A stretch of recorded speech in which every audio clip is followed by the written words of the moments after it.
ನನಗೆ 2 ಮಂಡಿನೂ ತುಂಬ ನೋವಿತ್ತು, ಆಮೇಲೆ ಶೋಲ್ಡರು ನೋವಿತ್ತು. ಸುಮಾರು ಒಂದು 2-3 ಇಯರ್ಸಿಂದನೇ ಇತ್ತು, ಬಟ್ ಲಾಸ್ಟ್ 3-4 ಮಂತ್ಸಿಂದ ತುಂಬ ಜಾಸ್ತಿ ಆಗಿತ್ತು. ಸೊ ಬಟ್ ಈ 4 ತಿಂಗಳಲ್ಲಿ ನನಗೆ ಆ ನೋವು ಯಾವುದು ಮುಂಚೆ ಬರ್ತಾ ಇತ್ತು ಆ ನೋವು ಬಿಲ್ಕುಲ್ ಇಲ್ಲವೇ ಇಲ್ಲ.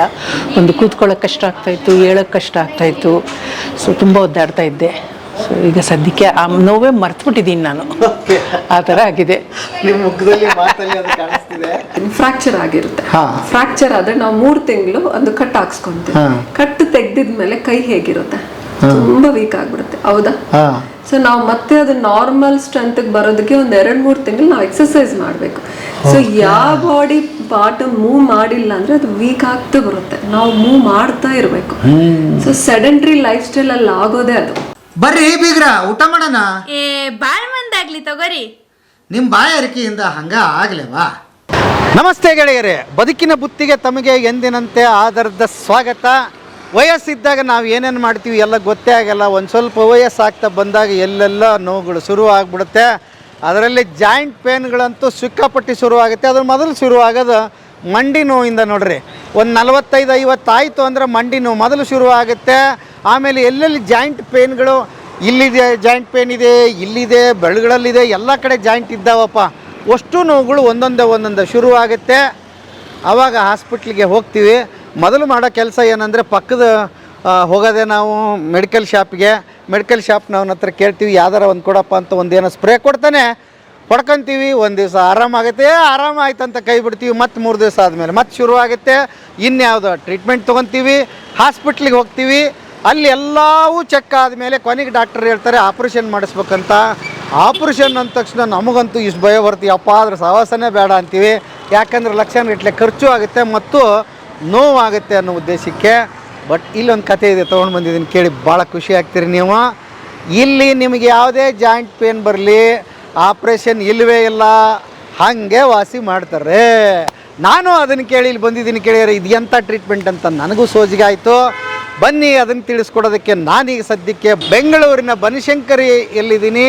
BDA ಕಾಂಪ್ಲೆಕ್ಸ್ ಪಕ್ಕ ಇರ್ತಕ್ಕಂಥದ್ದೇ ಈ ಹಾಸ್ಪಿಟ್ಲು.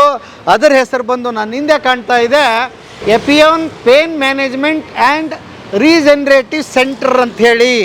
ಇಲ್ಲಿ ಅದ್ಭುತವಾಗಿ ಟ್ರೀಟ್ಮೆಂಟ್ ನಡೀತೆ. ಆಲ್ರೆಡಿ ಇಲ್ಲಿ 1000 ಜನ ಟ್ರೀಟ್ಮೆಂಟ್ ತೊಗೊಂಡೋಗಿದ್ದಾರೆ. ಮುಖ್ಯವಾಗಿ ನಮ್ಮ ಕನ್ನಡದ ಸ್ಟಾರ್ ಜಗ್ಗೇಶ್ ಅವರು ಕೂಡ ಇಲ್ಲೇ ಟ್ರೀಟ್ಮೆಂಟ್ ತೊಗೊಂಡಿರುವಂಥದ್ದು. ಬನ್ನಿ ಅದ್ರ ಕತೆಗೆ ತಮಗೆ ಸ್ವಾಗತ. ಇಲ್ಲೊಬ್ಬರು ಮೇಡಮ್ ಇದ್ದಾರೆ, ಅವ್ರ ಹೆಸರು ಡಾಕ್ಟರ್ ವಿದ್ಯಾ ಭಂಡಾರು ಅಂತ. ಬನ್ನಿ ಅವರಿಂದ ಎಲ್ಲ ತಿಳ್ಕೊಳ್ಳೋಣ. ಇದು ಆಪ್ರೇಷನ್ ಇಲ್ದಂಗೆ ಹೆಂಗಾಗುತ್ತೆ ರೀ, ನನಗೂ ಸೋಜಿಗೆ ಇದೆ. ಈ ಹಾಸ್ಪಿಟ್ಲು ತೋರಿಸ್ತೀನಿ, ಟ್ರೀಟ್ಮೆಂಟ್ ಹೇಗೆ ನಡೆಯುತ್ತೆ ಅಂತ ತೋರಿಸ್ತೀನಿ. ಬನ್ನಿ, ಅವು ಎಲ್ಲದಕ್ಕೂ ತಮಗೆ ಸ್ವಾಗತ. ಈ ಮಂಡಿ ನೋವು ಹೇಳಿ, ಅದು ಆ್ಯಕ್ಚುಲಿ ಯಾವ ಏಜಿಂದ ಶುರು ಆಗುತ್ತೆ ಇದು? ಮಂಡಿ ನೋವು ಮುಂಚೆ ಎಲ್ಲ 50 ಮೇಲೆ 60 ಮೇಲೆ ಅಂತ ಅವ್ರಿಗೆ ಬರ್ತಾ ಇತ್ತು. ಬಟ್ ಈಗ ನವೆ days because of the life style ಆಗಲಿ, ಒಬೆಸಿಟಿ ಆಗಲಿ, ಫುಡ್ ಹ್ಯಾಬಿಟ್ಸ್ ಅಲ್ಲಿ ಏಜಲ್ಲೇ ಸ್ಟಾರ್ಟ್ ಆಗ್ತಾ ಇದೆ. Early age I can say 30s ಇಂದ 40s ಮಂಡಿ ಸವಿಯೋದು ಸ್ಟಾರ್ಟ್ ಆಗ್ಬಿಡ್ತಾ ಇದೆ. ಸ್ಟಾರ್ಟಿಂಗ್ ಅಲ್ಲಿ ಹೇಗಿರುತ್ತೆ ಅಂದ್ರೆ ಅದು ನಡೆಯೋಕೇನು ಪ್ರಾಬ್ಲಮ್ ಏನಿರಲ್ಲ. ಸ್ಟೆಪ್ಸ್ ಹತ್ತೋದು ಇಳಿಯೋದು ಸ್ವಲ್ಪ ಕಷ್ಟ ಇರುತ್ತೆ, ಕೆಳಗೆ ಕೂತ್ಕೊಂಡು ಎದೆಲೆ ಕಷ್ಟ ಇರುತ್ತೆ. ಬಿಕ್ಕಿದೆಲ್ಲ ನಾರ್ಮಲ್ ಆಕ್ಟಿವಿಟೀಸ್, ವಾಕಿಂಗ್ ಏನು ಪ್ರಾಬ್ಲಮ್ ಆಗಲ್ಲ. This is the early sign. So first ಈ ಥರನೇ ಸಿಂಪ್ಟಮ್ ಗೊತ್ತಾಗುತ್ತೆ. ಅಂದರೆ ಸ್ಟೆಪ್ಸ್ ಹತ್ತೋಗಿ ಇಳಿಯೋಕ್ಕೂ ಸ್ವಲ್ಪ ಕಷ್ಟ ಆಗ್ತಾ ಇದ್ರೆ, ಕೆಳಗೆ ಕೂತ್ಕೊಳಕ್ಕೂ ಕಷ್ಟ ಆಗ್ತಾ ಇದ್ರೆ, something is happening. Early stages ಅಲ್ಲಿ ಬಾಡಿಗೆ ಹೀಲಿಂಗ್ ಕೆಪಾಸಿಟಿ ಇರುತ್ತೆ. 2 weeks or 4 weeks body heal ಮಾಡ್ಕೊಂಡುತ್ತೆ. ಇನ್ನು 4 ವಾರ ಆದ್ಮೇಲೆ, ಇಲ್ಲ ಅಂದ್ರೆ 3 ತಿಂಗಳಾದ್ಮೇಲೆ ನಿಂದು ಇನ್ನೂ ಅದೇ ತರ ಇದ್ರೆ ಪೇನ್ ನೆಗ್ಲೆಕ್ಟ್ ಮಾಡಂಗಿಲ್ಲ. ಸ್ಪೆಷಲಿಸ್ಟ್ ಭೇಟಿ ಆಗಬೇಕು. ವಾಟ್ ಇಟ್ ಈಸ್ ಅಂತ ಸಿಂಪ್ಲಿ ಮೆಡಿಕಲ್ ಶಾಪ್ ಹೋಗ್ಬಿಟ್ಟು ಪೇನ್ ಕಿಲ್ಲರ್ ತಗೊಂಡೋದು, ಇನ್ನು ಹಳ್ಳಿ ಕಡೆ ಅವರು ಇಂಜೆಕ್ಷನ್ ತಗೋಬಿಡ್ತಾರೆ, 1 ವಾರ ಕಮ್ಮಿ ಆಗ್ಬಿಡುತ್ತೆ, ಮತ್ತೆ ಬರ್ತಾರೆ. ಫೈನಲಿ ಅವರು ತಗೊಂಡು ರೀನಲ್ ಪ್ರಾಬ್ಲಮ್ಸ್ ಅಲ್ಲಿ ಸ್ವಲ್ಪ ಲ್ಯಾಂಡ್ ಆಗ್ತಾರೆ. ರೀನಲ್ ಫೇಲ್ಯೂರ್ ಆಗ್ಬಿಡುತ್ತೆ. ದಟ್ ಪೇನ್ ಕಿಲ್ಲರ್ ಪೇನ್ ಕಮ್ಮಿ ಮಾಡುತ್ತೆ, but the damages other parts, other organs. ಇನ್ನು ನಿಮ್ಮ ಟ್ರೀಟ್ಮೆಂಟಿಗೆ ಬರೋದಾದ್ರೆ ನನಗೆ ಭಾಳ ಸೋಜಿಗೆ ಅಂತ ಅನಿಸ್ತು. ನಾವೆಲ್ಲ ಕಡೆ ಹೋಗ್ತೀವಿ, ಇಂಗ್ಲೀಷ್ ಡಾಕ್ಟರ್ ಹತ್ರ ಹೋಗ್ತೀವಿ, ಆಪ್ರೇಷನ್ ಮಾಡಬೇಕು ಅಂತಾರೆ, ಟ್ಯಾಬ್ಲೆಟ್ಸ್ ಕೊಡ್ತಾರೆ, ಇನ್ನು ಬೇರೆ ಬೇರೆ ಟ್ರೀಟ್ಮೆಂಟ್ಗಳಂತೂ ಇದ್ದೇ ಇದೆ. ನಿಮ್ದು ಹೇಗೆ ಸ್ಪೆಷಲ್ಲು? ಯಾಕೆಂದರೆ ನೀವು ಆಪ್ರೇಷನ್ ಇಲ್ಲದೆ ಮಾಡ್ತೀರಿ ಅಂತ ಗೊತ್ತಾಯಿತು, ಟ್ಯಾಬ್ಲೆಟ್ ಇಲ್ದಂಗೆ ಸರಿ ಮಾಡ್ತೀರಿ ಅಂತ ಗೊತ್ತಾಯಿತು. ಆ್ಯಕ್ಚುಲಿ ಇದು ಹೆಂಗಪ್ಪ ಅಂತ ನಾನು ಬಂದಿದ್ದು ನಿಮ್ಮ ಹತ್ರ ಆ ಕಾರಣಕ್ಕೆ, ಯಾಕೆ ಸಾಧ್ಯ ಇದು ಅಂತ. ಸೊ ಇದು ನೋಡಿದ್ರಿ, ಇದು ಮಂಡಿ ಮಂಡಿಯಲ್ಲಿ ನೋವು ಬರೋದು ಫ್ಯೂ ಸ್ಟ್ರಕ್ಚರ್ಸ್ ಇಂದ ಹಾಲಾಗಿ ನೋವು ಬರುತ್ತೆ. ಅದು ಯಾವುದು ಅಂತ ಫಸ್ಟ್ ತಿಳ್ಕೊಬೇಕು. ಇದು ಮಂಡಿ ನಡೆದ್ರೆ ಹೆಂಗಾಗುತ್ತೆ? ಈ ತರ ಫೋಲ್ಡ್ ಆಗಿ ಸ್ಟ್ರೈಟ್ ಆಗ್ಬೇಕು. ಅರ್ಥ ಆಯ್ತಾ? ಹಾ. ಸೊ ಈ ಮಂಡಿ ಇದೇ ಮೂಮೆಂಟ್, ಮೊಣಕಾಲು ಇದೇ ಮೂಮೆಂಟ್ ಇರುತ್ತೆ. ಅದರಿಂದ ಈ ಮೂಮೆಂಟ್ ಈಗ ನಾನು ಮಡಿಚಿದ್ರೆ ಹೇಗಾಗ್ತದೆ? ಇದು ಹಿಂಗಿರುತ್ತೆ. ಮಡಿಸಿ ನೀವು ಕೂತ್ಕೊಂಡ್ರೆ ಹೀಗಿರುತ್ತೆ, ನಡೆಯುವಾಗ ಹೀಗಿರುತ್ತೆ. ಸೊ ನಿಲ್ತ್ಕೊಂಡ್ರೆ ನಡೆಯುವಾಗ ಹಿಂಗೆ ಮೂವ್ ಆಗ್ತಾ ಇರುತ್ತೆ. ಇಷ್ಟು ಮೂವ್ ಆಗ್ತಾ ಇರುತ್ತೆ. ನಮ್ಮ ಜೀವಿತ ಕಾಲದಲ್ಲಿ 100 ವರ್ಷ ಬದುಕಿದ್ರೆ ಇದು ವರ್ಕ್ ಆಗ್ತಾನೆ ಇರಬೇಕು. ಇದ್ರ ಮಧ್ಯೆ ಏನು ಆಗುತ್ತೆ? ಇದು ಕಾಣಿಸ್ತಾ ಇರೋದು ಮೆನಿಸ್ಕಸ್ ಅಂತ. ಈ ಕಡೆ ಒಂದು ಕಾರ್ಟಿಲೇಜ್ ಇರುತ್ತೆ. ಸೊ ಈ ಎರಡು ತುಂಬಾ ಇಂಪಾರ್ಟೆಂಟ್. ಕುಶನ್ ತರ ಇರುತ್ತೆ ಮೂಲೆ ಮಧ್ಯದಲ್ಲಿ. ಸೊ ಆ ಶಾಕ್ ಅಬ್ಸಾರ್ಬರ್ ಅಂತ ಹೇಳ್ತೀವಲ್ಲ. ಸೊ ನಡೆಯೋ ಟೈಮ್ ಅಲ್ಲಿ ಶಾಕ್ ಅಬ್ಸಾರ್ಬ್ ಮಾಡ್ಕೊಡುತ್ತೆ. ಅಂದ್ರೆ ಬೋನ್ ಹಾಲಾಗೋದಾಗ್ಲಿ ಪೈನ್ ಆಗ್ಲಿ ಏನು ಗೊತ್ತಾಗಲ್ಲ. ಇವೆರಡು ಚೆನ್ನಾಗಿರ್ಬೇಕು. ಚೆನ್ನಾಗಿದ್ರೆ ನಮ್ಗೆ ನೋವು ಬರೋದು ತುಂಬಾ ಕಮ್ಮಿ. ಅಂದ್ರೆ ವಯಸ್ಸಾದ್ಮೇಲೆ ನನ್ಗೆ ಮೊಣಕಾಲು ಸವದಿದೆ ಅಂತ ಹೇಳ್ತಾರೆ. ಆ ಮೊಣಕಾಲು ಸವಿಯೋದು ಈ ಕಾರ್ಟಿಲೇಜ್ ಅಂತ ಲಾಸ್ ಆಗಿ ಈ ತರ ಆಗ್ತಾ ಬರುತ್ತೆ. ಇದು ಹಿಂದಿನ ಭಾಗನ ನೀವು ತೋರಿಸ್ತಾ ಇರೋದು ಈಗ ಇಲ್ಲಿ ಈ ಕಡೆ ಇದು. ಸೊ ಇದು ಓಡಾಡ್ತಿದ್ದಂಗೆ ನಮ್ಮ ಮಯೂರಿಗೆ ಗೊತ್ತಾಗ್ಬಿಡ್ಲಿ, ಹಿಂಗ್ ಹೋಗಿ ಹೋಗಿ ಹೋಗಿ ಇದು ಇಲ್ಲಿ ಸೌದೋಗ್ತದೆ ಅಲ್ವಾ? ಅವಾಗ ನೋವು ಶುರು ಆಗುತ್ತೆ ಅಂತ ಹೇಳ್ತಿರೋದು ನೀವು. ಓಕೆ, ಅದು ಮೇಂಟೈನ್ ಮಾಡಬೇಕು. ಹೆಂಗ್ ಮೇಂಟೈನ್ ಮಾಡೋದು? ನಮ್ಗೆ ಏನ್ ಗೊತ್ತಾಗುತ್ತೆ? ಗೊತ್ತೇ ಆಗಲ್ಲ ಸರ್. 40s ಆದ್ಮೇಲೆ 40ವರೆಗೂ ಏನು ಮಾಡಿದ್ರೇನು ಬಾಡಿ ಆ ಸ್ಟ್ರೆಂತ್ ಇರುತ್ತೆ, ಏನೂ ಆಗಲ್ಲ. 40s ಆಗ್ತಾ ಸ್ವಲ್ಪ ಲೈಫ್ ಸ್ಟೈಲ್ ಚೇಂಜ್ ಮಾಡ್ಕೋಬೇಕು. ಎಕ್ಸಸೈಸಸ್ ಒಂದು ನಾವು ಡೈಲಿ ಆಕ್ಟಿವಿಟೀಸ್ಗೆ ಆ್ಯಡ್ ಮಾಡಬೇಕು. ಎಕ್ಸಸೈಸಸ್ ಅಂದರೆ ನೀ ಸ್ಟ್ರೆಂಥನಿಂಗ್, ವಾಕಿಂಗ್ ಆಗಲಿ, ಸೈಕ್ಲಿಂಗ್ ಆಗಲಿ, ಸ್ವಿಮ್ಮಿಂಗ್ ಆಗಲಿ, ಏನೋ ಒಂದು ಯೋಗ. ಅಲ್ಲ, ಈಗ ಆಲ್ರೆಡಿ ಇದೇ ಸಮಸ್ಯೆ ಆಗ್ಬಿಟ್ಟಿದೆ ನನಗೆ, ಆದ್ಮೇಲೆ ಗೊತ್ತಾಗೋದು. ನೀವು ಹೇಳ್ತಾ ಇದ್ದೀರಿ ವ್ಯಾಯಾಮ ಮಾಡಬೇಕು, ಸೈಕಲ್ ಹೊಡಿಬೇಕು, ಅದೆಲ್ಲ ಇನ್ನೂ ಹೆಚ್ಚಿನೂ ಆಗಲ್ಲ ಇದೆ. ಇಲ್ಲ, ನಾನು 40 ಇಂದ ಅಂದ್ರೆ ಇನ್ನು ಸ್ಟಾರ್ಟ್ ಆಗಿ ಮುಂಚೆ ಹೇಳ್ತಾ ಇದ್ದೀನಿ. ಸ್ಟಾರ್ಟ್ ಮುಂಚೆ 40 ವರ್ಷ ಬರ್ತಾ ಇದ್ರೆ ಆವಾಗ ನಾವು ಸ್ವಲ್ಪ ಬಾಡಿ ಇನ್ನು ಏಜ್ ಆಗ್ತಾ ಇದೆ. ಸೊ ಇದಕ್ಕೆ ನಾವು ಸರ್ವಿಸಿಂಗ್ ಮಾಡಿಸ್ತೀವಲ್ವ, ಆಯಿಲ್ ಹಾಕಿ ಗಾಡಿನ. ಅದೇ ತರಾನೇ ನಮ್ಗೆ ಸರ್ವಿಸಿಂಗ್ ಏನಂದ್ರೆ ವ್ಯಾಯಾಮಗಳು, ಒಳ್ಳೆ ಫುಡ್, ಒಳ್ಳೆ ಲೈಫ್ ಸ್ಟೈಲ್, ಒಳ್ಳೆ ನಿದ್ರೆ, ಇದೆಲ್ಲ ಕೊಟ್ಟಿದ್ರೆ ಬಾಡಿ ಸರ್ವಿಸ್ ಅದೇ ಹೀಲ್ ಆಗ್ತಾ ಬರುತ್ತೆ. ಬಾಡಿಗೆ ಹೀಲಿಂಗ್ ಕೆಪಾಸಿಟಿ ಇರುತ್ತೆ ಸರ್, ನಿದ್ರೆದಲ್ಲಿ ಆಗುತ್ತೆ. ನೀವು ಪ್ರಾಪರ್ ಆಗಿ 8 hours ನಿದ್ರೆ ಕೊಡಿ, ಏನಾದ್ರೂ ಡ್ಯಾಮೇಜ್ ಇದ್ರೆ body will heal itself. ಗೊತ್ತಾ? ಅಯ್ಯಯ್ಯ, ನಾನು ಮಂಡಿಗೆ ಏನ್ ಸಂಬಂಧಪ್ಪ, ನಿದ್ದೆ ಅನ್ಕೊಂಡೆ. ಇಲ್ಲ, ಮಂಡಿಗೆ ತುಂಬಾ ಸೊ ಸ್ಮಾಲ್ ಮಸಲ್ ಟೇರ್ ಆಗ್ಲಿ ಎಲ್ಲ ಹೀಲಿಂಗ್ ಪ್ರಾಸೆಸ್ ಆಗೋದು ನಿದ್ರೆದಲ್ಲೇ ನಾವು. ಸೊ ನಾನು ನಿದ್ರೆ ಸರಿಯಾಗಿ ಮಾಡಲ್ಲ, ಸರಿಯಾಗಿ ಊಟಕ್ಕೆ ಟೈಮ್ ಕೊಟ್ಟಿಲ್ಲ, ಇಲ್ಲ ತುಂಬಾ ನಿಲ್ತ್ಕೊಂಡು ಮಾಡೋದು, ತುಂಬಾ ಒಂದೇ ಕಡೆ ಕೂತ್ಕೊಂಡು ಮಾಡೋದು, ಎಲ್ಲ ಮಂಡಿ ಕೊಲ್ಲೆದಲ್ಲ. ಹಂಗಾದ್ರೆ ಈಗ ಈ IT ಬಿಟಿಗೆಲ್ಲ ಜನ ಕೆಲಸ ಮಾಡ್ತಾರೆ, ಕಂಪ್ಯೂಟರ್ ಕುತ್ಕೊಂಡು ಹಂಗೆ 24 ಗಂಟೆ 10 ಗಂಟೆ ಹಂಗೆ ಕೂತ್ಕೊಂಡು ಅವ್ರು ಬಂದು ಕೇಳ್ತಾರೆ, ಮೇಡಮ್ ನಿಲ್ತ್ಕೊಂಡ್ರೆ ಮಂಡಿಗೆ ಪ್ರಾಬ್ಲಮ್, ಕುತ್ಕೊಂಡ್ರೆ ಹೇಗೆ ಮಂಡಿಗೆ ಪ್ರಾಬ್ಲಮ್ ಆಗುತ್ತೆ ಅಂತ. ಏನಾಗುತ್ತೆ ಗೊತ್ತಾ ಸರ್, ಕೂತ್ಕೊಂಡು ಮಸಲ್ ಎಲ್ಲ ಲಾಸ್ ಆಗ್ಬಿಡುತ್ತೆ, ಮಸಲ್ ವೀಕ್ ಆಗ್ಬಿಡುತ್ತೆ. ನಾವು ಒಂದು ಪಾರ್ಟ್ ಯೂಸ್ ಮಾಡಿಲ್ಲ, ಆ ವೀಕ್ನೆಸ್ ಸ್ಟಾರ್ಟ್ ಆಗುತ್ತೆ. ಇಲ್ಲಿ ಈ ಮಂಡಿ ಪಕ್ಕದಲ್ಲಿರೋ ಮಾಂಸಖಂಡೆ ಇದೆಲ್ಲ ಹೌದಾ? ಈ ಮಸಲ್ ಎಲ್ಲ ವೀಕ್ ಆದ್ರೆ ಜಾಯಿಂಟ್ ಮೇಲೆ ಸ್ಟ್ರೆಸ್ ನಡೆಯುವಾಗ, ಸೊ ಜಾಯಿಂಟ್ ಮೇಲೆ ಸ್ಟ್ರೆಸ್ ಆಗಿ ಅದರಿಂದ ಸವಿಯುತ್ತೆ. ಅಂದ್ರೆ ಇದು ಸವಿತಾ ಬಂದ್ಬಿಡುತ್ತಾ? ಇದು ಅದು ಕಮ್ಮಿ ಆಗ್ತಾ ಬಂದ್ರೆ ಸೊ ಜಾಯಿಂಟ್ ಚೆನ್ನಾಗಿರ್ಬೇಕಂದ್ರೆ ಜಾಯಿಂಟ್ ಜೊತೆ ಪಕ್ಕದಲ್ಲಿರೋ ಮಾಂಸಖಂಡ ಎಲ್ಲ ಸ್ಟ್ರಾಂಗ್ ಇರ್ಬೇಕು. ಅಲ್ಲಪ್ಪ, ಈಗ ಮೇಡಮ್ ನಾನು ಒಂದು ಹಂಗೆ ಸುಮ್ಮನೆ ಕೇಳ್ತೀನಿ, ಜಾಸ್ತಿ ಯೂಸ್ ಮಾಡಿದ್ರೆ ಅದು ಕರಗುತ್ತೆ ಅಥವಾ ಇದೇ ಆಗುತ್ತೆ ಅಂತ ನಾವು ಅನ್ಕೊಂಡಿರೋದು. ಆರಾಮಾಗಿ ರೆಸ್ಟ್ ಕೊಟ್ಟಿದೀವಿ, ಅದು ಯಾಕೆ ಹಂಗೆ ಆಗ್ಬೇಕು ಅಂತ. ಸರ್, ಈಗ ಒಂದು ನಾನು ಎಕ್ಸಾಂಪಲ್ ಹೇಳ್ತೀನಿ. ಫ್ರಾಕ್ಚರ್ ಆಗಿರುತ್ತೆ, ಫ್ರಾಕ್ಚರ್ ಆದ್ರೆ ನಾವು 3 ತಿಂಗಳು ಒಂದು ಕಟ್ ಹಾಕ್ಸ್ಕೊಂತೀವಿ. ಕಟ್ ತೆಗ್ದಿದ್ಮೇಲೆ ಕೈ ಹೇಗಿರುತ್ತೆ? ತುಂಬಾ ವೀಕ್ ಆಗ್ಬಿಡುತ್ತೆ, ಹೌದಾ? ಸೊ ನಾವು ಮತ್ತೆ ಅದು ನಾರ್ಮಲ್ ಸ್ಟ್ರೆಂತ್ ಬರೋದಕ್ಕೆ ಒಂದು 2-3 ತಿಂಗಳು ನಾವು ಎಕ್ಸರ್ಸೈಸ್ ಮಾಡಬೇಕು. ಸೊ ಯಾವ ಬಾಡಿ ಪಾರ್ಟ್ ಮೂವ್ ಮಾಡಿಲ್ಲ ಅಂದ್ರೆ ಅದು ವೀಕ್ ಆಗ್ತಾ ಬರುತ್ತೆ, ನಾವು ಮೂವ್ ಮಾಡ್ತಾ ಇರಬೇಕು. ಸೊ ಸೆಡೆಂಟ್ರಿ ಲೈಫ್ ಸ್ಟೈಲ್ ಅಲ್ಲಿ ಆಗೋದೇ ಅದು. ಅರ್ಥ ಆಯ್ತಾ ಸರ್? ಮಸಲ್ ಲಾಸ್ ಆಗುತ್ತೆ, ಮಸಲ್ ವೀಕ್ನೆಸ್ ಬಂದ್ರೆ ಪಕ್ಕದಲ್ಲಿರೋ ಜಾಯಿಂಟ್ಸ್ ಮತ್ತೆ ಸ್ಪೈನ್ ಮೇನ್ ಎಫೆಕ್ಟ್ ಆಗೋದು ಎರಡೇ, ಜಾಯಿಂಟ್ಸ್, ಸ್ಪೈನ್, ಕತ್ತು. ಶೋಲ್ಡರ್ ಬಿಕಾಸ್ ಅವನು ಕರೆಕ್ಟ್ ಆಗಿ ಪೊಸಿಷನ್ ಇಟ್ಕೊಂಡಿಲ್ಲ ಅಂದ್ರೆ ಶೋಲ್ಡರ್. ಈಗ ಈ ತರ ಜಾಯಿಂಟ್ ಬಾಡಿಯಲ್ಲಿ ಎಲ್ಲೆಲ್ಲಿ ಬರುತ್ತೆ, ಎಲ್ಲೆಲ್ಲಿದೆ? ಎಲ್ಲಾ ಕಡೆ. ಮಂಡಿ ಆಯ್ತು, ಮಂಡಿ, ಶೋಲ್ಡರ್, ಭುಜ, ಇದು ಇಲ್ಲೇ ಎಲ್ಲ ಜಾಯಿಂಟ್ಸ್. ನೀವು ಮೂಲೆ ಮಧ್ಯದಲ್ಲಿ ಇದೆಲ್ಲ ಎಲ್ಲಿ ಮೂವ್ ಆಗುತ್ತೋ, ನೀವು ಎಲ್ಲೆಲ್ಲಿ ಮೂವ್ ಆಗುತ್ತೆ ಎಲ್ಲ ಜಾಯಿಂಟ್ ಐತೆ. ಸೊ ಈ ಮೂಮೆಂಟ್ ಇರ್ಬೇಕಂದ್ರೆ ಈ ಜಾಯಿಂಟ್ ಮೂಲೆ ಇದ್ರೆ ಮೂವ್ ಆಗಲ್ಲ. ಇದು ಜಾಯಿಂಟ್, ಇದು ಜಾಯಿಂಟ್, ಇದು ಜಾಯಿಂಟ್, ಈ ಕಡೆ ಜಾಯಿಂಟ್, ಈ ಕಡೆ ಎಲ್ಲಾ ಕಡೆನೂ ಜಾಯಿಂಟ್ಸ್ ಎಲ್ಲ ಸವಿಯುತ್ತೆ. ಬಟ್ ಮಂಡಿ ತುಂಬಾ ಯೂಸ್ ಮಾಡ್ತೀವಲ್ವ ಅದರಿಂದ ಜಾಸ್ತಿ ಜನಕ್ಕೆ ಅದೇ ಪ್ರಾಬ್ಲಮ್. ಸೆಕೆಂಡ್ ಪ್ರಾಬ್ಲಮ್ ಶೋಲ್ಡರ್, ಭುಜ 360 ಡಿಗ್ರೀಸ್ ರೊಟೇಟ್ ಆಗುತ್ತೆ. ಯಾವ ಜಾಯಿಂಟ್ ರೊಟೇಟ್ ಆಗಲ್ಲ ಸರ್ ಬಾಡಿಯಲ್ಲಿ, ಇದು ಮಾತ್ರ 360 ಡಿಗ್ರೀಸ್ ರೊಟೇಟ್ ಆಗುತ್ತೆ. ಅದು ಪ್ಲಸ್ ಬಿಕಾಸ್ ನಾವೇನಂದ್ರೆ ಎಲ್ಲಾ ಕೆಲಸ ಹಿಂದ್ಗಡೆ ಮಾಡ್ಬೇಕು ಮುಂದ್ಗಡೆ ಎಲ್ಲ ಮಾಡ್ಬೇಕಂದ್ರೆ ಈ ಭುಜ ಅದು ಈಸಿ ಆಗುತ್ತೆ. ಬಟ್ ಅದರಿಂದ this is more prone for injuries. ಪಕ್ಕದಲ್ಲಿ ಮಸಲ್ ಟೈರ್ಸ್ ಜಾಸ್ತಿ ಇರುತ್ತೆ ಈ ಕಡೆ ಭುಜದಲ್ಲಿ. ಸ್ಪೈನ್ ಅಷ್ಟೇ, ಸ್ಪೈನ್ ಮಂಡಿ ಆದ್ಮೇಲೆ ಜಾಸ್ತಿ ಸವಿಯೋದು ಸ್ಪೈನ್ ಇಶ್ಯೂಸ್. ಓಕೆ.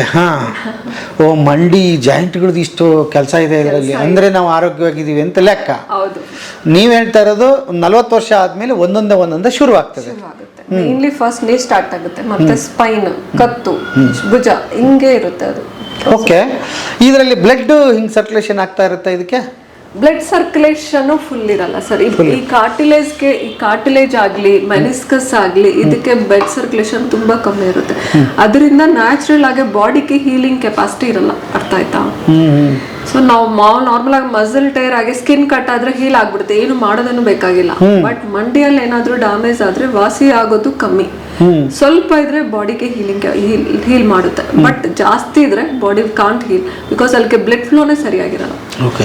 ಈಗ ಒಂದ್ ವೇಳೆ ಬಂತು ಅಂದ್ರೆ ಸುಮ್ಮನೆ ಹಂಗೆ ಕೇಳ್ತೀನಿ, ಈಗ ಇಂಗ್ಲಿಷ್ ಡಾಕ್ಟರ್ ಹತ್ರ ಹೋದ್ವಿ ಅಂತ ಅನ್ಕೊಂಬಿಡೋಣ, ಅದು ಇಂಗ್ಲಿಷ್ ಡಾಕ್ಟರ್ ಅನ್ಬೋದಾ ಏನಂತಾರೆ ಅದಕ್ಕೆ? ಇಂಗ್ಲಿಷ್ ಡಾಕ್ಟರ್ ಸರ್, ಬಟ್ ಏನಂದ್ರೆ ರೀಜನರೇಟಿವ್ ಥೆರಪಿಸ್ಟ್ ಅಂತ ಇದೆ, ಅಂದ್ರೆ ಇದು ಪೇನ್ ಫಿಸಿಷಿಯನ್. ಅವ್ರಿಗೆ ನಿಮ್ಗೆ ಏನ್ ವ್ಯತ್ಯಾಸ? ನಾವು ಸರ್ಜರಿ ಇಲ್ಲ ಅಂದ್ರೆ ಟ್ರೀಟ್ ಮಾಡ್ತೀವಿ. ಬೇರೆ ಡಾಕ್ಟರ್ಸ್ ಏನಂದ್ರೆ ಆರ್ಥೋಸ್ ಆಗ್ಲಿ ನ್ಯೂರೋ ಆಗ್ಲಿ ಸರ್ಜರಿ ಮಾಡಕ್ಕೆ ಟ್ರೈ ಮಾಡ್ತಾರೆ. ಅವರು ಈ because they are train that, ಅದು ಅವರೇ ಟ್ರೈನ್ ಆಗಿದ್ರು. So first what they say they will actually give some tablets, exercises ಅಷ್ಟೇ ಫಸ್ಟ್ ಸ್ಟೇಜ್ ಅಲ್ಲಿ. ಮತ್ತೆ ಲಾಸ್ಟ್ ಸ್ಟೇಜ್ ಬಂದ್ರೆ ಸರ್ಜರಿ. ಬಟ್ ನಾವು ಆ ಥರ ಅಲ್ಲ. ಫಸ್ಟ್ ಸ್ಟೇಜ್ ಬಂದ್ರೇನೆ ನಾವು ಅರ್ಲಿ ಸ್ಟೇಜ್ ಅಲ್ಲಿ ಅದು ಏನೇನು ರೂಟ್ ಕಾಸ್ ನೋಡ್ಕೊಂಡು ಅದು ಕಂಪ್ಲೀಟ್ ಆಗಿ ಅವಾಗೆ ಹೀಲ್ ಮಾಡ್ಬಿಡ್ತೀವಿ. ನಿಮ್ಮ ಟ್ರೀಟ್ಮೆಂಟ್ ಆಪರೇಷನ್ ಮಾಡಲ್ಲ? ಇಲ್ಲ. ಟ್ಯಾಬ್ಲೆಟ್ಸ್ ಕೊಡೋದಿಲ್ಲ? ಟ್ಯಾಬ್ಲೆಟ್ ಸಪ್ಲಿಮೆಂಟ್ಸ್ ಇರುತ್ತೆ. ಸಪ್ಲಿಮೆಂಟ್ಸ್ ಅಂದ್ರೆ ಕ್ಯಾಲ್ಸಿಯಂ, ವೈಟಮಿನ್ ಡಿ ಈ ತರ ಸಪ್ಲಿಮೆಂಟ್ಸ್ ಇರುತ್ತೆ. ಬೇರೆ ಪೈನ್ ಕಿಲ್ಲರ್ಸ್ 1 or 2 days ಕೊಡ್ತೀನಿ, ಪೈನ್ ಇಂಜೆಕ್ಷನ್ ಕೊಟ್ಟಿದ್ಮೇಲೆ, ಇಲ್ಲಾಂದ್ರೆ ಅದನ್ನು ಇರಲ್ಲ. ಅಂದ್ರೆ ಇದನ್ನೆಲ್ಲ ಕೊಡೋದು ಸ್ಟ್ರೆಂತ್ಗೆ ಎಲ್ಲ ನಿಮ್ದು ಮುಗಿದ ಮೇಲೆ. ಮತ್ತೀಗ ಆಪರೇಷನ್ ಇಲ್ದಂಗೆ ಹೆಂಗ್ ರೆಡಿ ಮಾಡ್ತೀರಿ ಇದನ್ನ? ನೀವೇನ್ ಮಾಡ್ತೀರಿ? ಈಗ ನೀವು ತಿಳ್ಕೊಳ್ಳಿ, ಈಗ ಪೇಷಂಟ್ಗೆ ನೋವೇನಕ್ಕೆ ಬರ್ತಾ ಇದೆ. ನಾನು ಪೇಷಂಟ್ ಒಂದು ಮಂಡಿ ನೋವಿಂದ ಬಂದಿರ್ಬೋದು 60 years, ಅವ್ರಿಗೊಂದು ಸ್ಕ್ಯಾನ್ ಮಾಡ್ತೀನಿ, ಎಲ್ಲಿಂದ ನೋವು ಬರ್ತಾ ಇದೆಯಾ ನೋಡ್ಕೊಂತೀನಿ. ಅವ್ರಿಗೆ ಮೋಸ್ಟ್ಲಿ ಕಾರ್ಟಿಲೇಜ್ ಇಶ್ಯೂ ಇರುತ್ತೆ. ಕಾರ್ಟಿಲೇಜ್ ಎಷ್ಟು ಸೋದಿದೆಯಾ, ಯಾವ ಸ್ಟೇಜ್ ಅಲ್ಲಿ ಇದೆ, ಎಷ್ಟು ಕಮ್ಮಿ ಆಗಿದೆ ಅದು ನೋಡ್ಕೊಂತೀನಿ. ಅದು ನೋಡ್ಕೊಂಡು ಡಯಾಗ್ನೋಸಿಸ್ ಫಸ್ಟ್ ಮಾಡ್ಬಿಟ್ಟು ಅಲ್ಲಿ ಎಲ್ಲಿ ಡ್ಯಾಮೇಜ್ ಆಗಿದೆ ಆ ರೂಟ್ ಕಾಸ್ ನಾನು ಟ್ರೀಟ್ ಮಾಡ್ತೀನಿ. ಅರ್ಥ ಆಯ್ತಾ? ಆ ರೂಟ್ ಕಾಸ್ ಇಲ್ಲಿಂದ ನೋವು ಬರ್ತಾ ಇದೆ, ಇದು ವಾಸಿ ಆದ್ರೆ ನೋವು ಕಮ್ಮಿ ಆಗುತ್ತೆ. ಅದು ಹೇಗೆ ವಾಸಿ ಆಗುತ್ತೆ? ಅವ್ರ ಬ್ಲಡ್ ಇಂದಾನೆ ಪ್ಲಾಸ್ಮಾ ತಗೊಂಡು, ನಮ್ಮ ಬ್ಲಡ್ ಇಂದ, ಅವ್ರ ಬ್ಲಡ್, ಪೇಷಂಟ್ ಬ್ಲಡ್ ಇಂದಾನೆ ಪ್ಲೇಟ್ಲೆಟ್ಸ್ ತಗೊಂಡು ಅದೆಲ್ಲ ಪ್ರಾಸೆಸ್ ಮಾಡ್ಬಿಟ್ಟು ಅದು ಮತ್ತೆ ಇಲ್ಲಿ ಇಂಜೆಕ್ಟ್ ಮಾಡ್ತೇನೆ. ಸೊ ಅದರಿಂದ ಹೀಲಿಂಗ್ ಸ್ಟಾರ್ಟ್ ಆಗುತ್ತೆ, ವಾಸಿ ಆಗೋದು ಸ್ಟಾರ್ಟ್ ಆಗುತ್ತೆ. ಅಂದ್ರೆ ಈಗ ವಾಸಿ ಆಗೋದು ಔಷಧಿ ನಮ್ಮ ಬ್ಲಡ್ ಅಲ್ಲೇ ಇದೆ, ಪೇಷಂಟ್ ಬ್ಲಡ್. ಅದರಿಂದ ಇದರಲ್ಲಿ ಸೈಡ್ ಎಫೆಕ್ಟ್ಸ್ ಇರಲ್ಲ ಸರ್. ನಾನು ಇಲ್ಲೇನು ಮೆಡಿಸಿನ್ ಯೂಸ್ ಮಾಡಲ್ಲ, ಕೆಮಿಕಲ್ ಯೂಸ್ ಮಾಡಲ್ಲ, ಪೇಷಂಟ್ ಬ್ಲಡ್ ಇದು. ನಮ್ಮ ಬ್ಲಡ್ ಇಲ್ಲಿ ತಗೊಂತೀರಿ, ಇಲ್ಲಿಗೆ ಹಾಕ್ಬಿಡ್ತೀರಿ? ಅದೆಲ್ಲ ಪ್ರಾಸೆಸ್ ಹಂಗೆ ಹಾಕಂಗಿಲ್ಲ. ಒಂದು 15-20 ml ತಗೊಂಡು 3-4 cc GFC or PRP ಅಂತ ಬರುತ್ತೆ, ಅದು ಪ್ರಾಸೆಸ್ ಮಾಡಿ ಇಲ್ಲ ಹಾಕ್ತೀವಿ. ಮೇಡಮ್ ನಮಸ್ತೆ. ನಮಸ್ಕಾರ. ತಮ್ಮ ಹೆಸರು? ನನ್ನ ಹೆಸರು ಆಶಾ ಪ್ರೇಮ್ ಕುಮಾರ್ ಅಂತ. ಎಲ್ಲಿಂದ? ನಾವು ಬೆಂಗಳೂರು ಜಯನಗರಿಂದ. ಹೌದಾ? ಏನಾಗಿತ್ತು? ನನಗೆ 2 ಮಂಡಿನೂ ತುಂಬ ನೋವಿತ್ತು, ಆಮೇಲೆ ಶೋಲ್ಡರು ನೋವಿತ್ತು.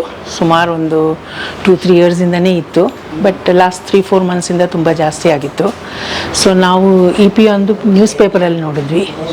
ಸೊ ಒಂದು ಟ್ರಯಲ್ ಮಾಡೋಣ ಅಂತ ಬಂದ್ವಿ, ಆ್ಯಂಡ್ ಸಕ್ಸಸ್ ಆಯಿತು. ಇದುವರೆಗೂ ನಾನು ಮಾಡಿಸ್ಕೊಂಡಿದ್ದು ಫಸ್ಟ್ ಟ್ರೀಟ್ಮೆಂಟ್ ಶುರು ಮಾಡಿದ್ದು ಡಿಸೆಂಬರಿಂದ. ಇವತ್ತು ನಂದು last review. So last review ನೋಡಿ ಇನ್ನೇನು ಫಾಲೋಅಪ್ಸ್ ಮಾಡಬೇಕು, ಏನು ಹೇಳ್ತಾರೆ ಅಂತ ನೋಡಬೇಕು. ಸೊ ಬಟ್ ಈ 4 ತಿಂಗಳಲ್ಲಿ ನನಗೆ ಆ ನೋವು ಯಾವುದು ಮುಂಚೆ ಬರ್ತಾ ಇತ್ತು ಆ ನೋವು ಬಿಲ್ಕುಲ್ ಇಲ್ಲವೇ ಇಲ್ಲ. ಒಂದು ಕೂತ್ಕೊಳ್ಳೋಕೆ ಕಷ್ಟ ಆಗ್ತಾಯಿತ್ತು, ಹೇಳೋಕ್ಕೆ ಕಷ್ಟ ಆಗ್ತಾಯಿತ್ತು. ಸೊ ತುಂಬ ಒದ್ದಾಡ್ತಾ ಇದ್ದೆ. ಸೊ ಈಗ ಸದ್ಯಕ್ಕೆ ಆ ನೋವೇ ಮರ್ತ್ಬಿಟ್ಟಿದ್ದೀನಿ ನಾನು, ಆ ಥರ ಆಗಿದೆ. ನಿಮ್ಮ ಮುಖದಲ್ಲಿ ಮಾತಲ್ಲಿ ಅದು ಕಾಣಿಸ್ತಿದೆ. ಎಷ್ಟು ಟೈಮ್ ಮಾಡ್ತೀರಾ ಎಕ್ಸಸೈಸ್? ಒಂದು 30 minutes ಮಾಡ್ತೀರಾ ಮಾರ್ನಿಂಗ್ ಆ್ಯಂಡ್ ಈವ್ನಿಂಗ್? ಕೆಲಸ ಮಾಡೋ ಟೈಮಲ್ಲಿ ತುಂಬ ನಿಲ್ತ್ಕೊಂಡು ಮಾಡೋ ಕೆಲಸಗಳೇನು ಮಾಡ್ತಾ ಇಲ್ಲ, ಮಾಡಬೇಡಿ. ಒಂದು 2-3 months ಮತ್ತೆ ಮಾಡ್ಬೋದು. ಈಗ ಮಾತ್ರ ಸ್ವಲ್ಪ ಜಾಸ್ತಿ ಸ್ಟ್ರೆಸ್ ಕೊಡಂಗಿಲ್ಲ ಮಂಡಿಗೆ. ಮೇಡಮ್ ಏನಾಗಿದೆ ಮೇಡಮ್ಗೆ, ಏನು ಟ್ರೀಟ್ಮೆಂಟ್ ನಡೀತಾ ಇದೆ? ಸರ್ ಈಗ ಇವ್ರಿಗೆ ನೀ ಆಸ್ಟಿಯೋಆರ್ಥ್ರೈಟಿಸ್ ಆಲ್ಮೋಸ್ಟ್ ಸ್ಟೇಜ್ 3 ಅಂತ, ಒಂದು 60-70% ಸೌದಿದೆ. ಕಾರ್ಟಿಲೇಜ್ ಅಂತ ನಾನು ತೋರಿಸಿದ್ದೀನಲ್ವಾ, ಅದು ಕಮ್ಮಿ ಆಗಿದೆ. ಈಗ ನಾನು ಆ ಕಾರ್ಟಿಲೇಜ್ಗೆ ಟ್ರೀಟ್ಮೆಂಟ್ ಕೊಡ್ತಾ ಇದ್ದೀನಿ. 2 ಸಿಟ್ಟಿಂಗ್ಸ್ ಪ್ಲಾಸ್ಮಾ ಆಗಿದೆ. This is 3rd sitting. 50% she is fine. 50% pain ಕಮ್ಮಿ ಆಗಿದೆ ಅಂದರು. ಸೊ ಪ್ಲಾಸ್ಮಾ ಥೆರಪಿ ಏನಂದರೆ ಸರ್, ಟ್ರೀಟ್ಮೆಂಟ್ ಕೊಟ್ಟಿದ ಮೇಲೆ ಒಂದು 2-3 ಮಂತ್ಸ್ ಹೀಲಿಂಗ್ಗೆ ಬೇಕಾಗುತ್ತೆ. ಇಮ್ಮಿಡಿಯೇಟ್ ಆಗ ಫಾಸ್ಟ್ ಆಗ ಅಂದರೆ ಹೀಲ್ ಆಗೋದಲ್ಲ. ಸೊ ಕಂಪ್ಲೀಟ್ ಹೀಲ್ ಆಗಬೇಕು ಅಂದರೆ 6 ಮಂತ್ಸ್ ಬೇಕಾಗುತ್ತೆ, ಆಯ್ತಾ? ಸೊ ನಾವು ಮ್ಯಾಕ್ಸಿಮಮ್ ರಿಸಲ್ಟ್ ನೋಡೋದು 6 ಮಂತ್ಸ್ಗೆ. ಫಸ್ಟ್ ಅದರಲ್ಲಿ ಒಂದು ಆಂಟಿ ಇನ್ಫ್ಲಮೇಟರಿ ಪ್ರಾಪರ್ಟಿ ಅಂತ ಇರುತ್ತೆ. ಇನ್ಫ್ಲಮೇಷನ್ ಎಲ್ಲ ಕಮ್ಮಿ ಆಗಿ ನೋವು ಕಮ್ಮಿ ಆಗುತ್ತೆ.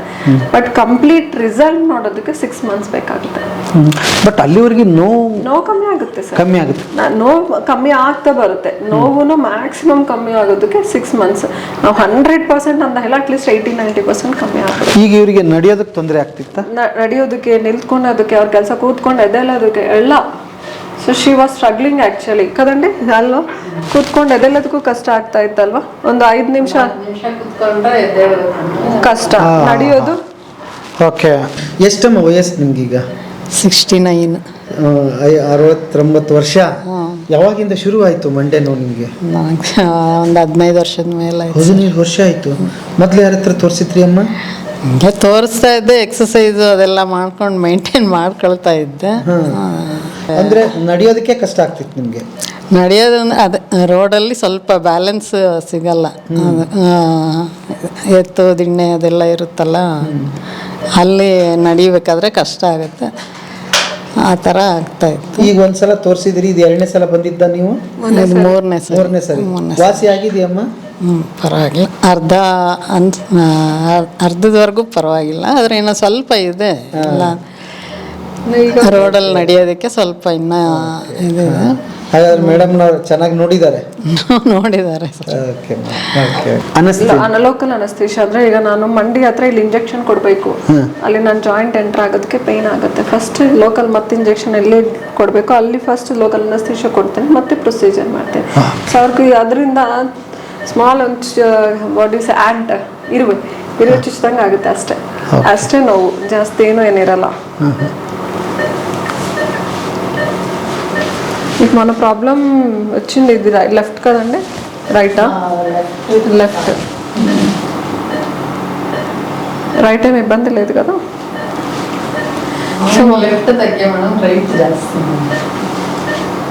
లైట్ కూడా పర్వాలేదు, అది తీసు. బట్ మీకు ఫస్ట్ నుంచి ఇబ్బంది ఉంది రైట్. ఫస్ట్ తగ్గి రైట్ అనిపిస్తుంది. సరే, సన్న సూజీరి.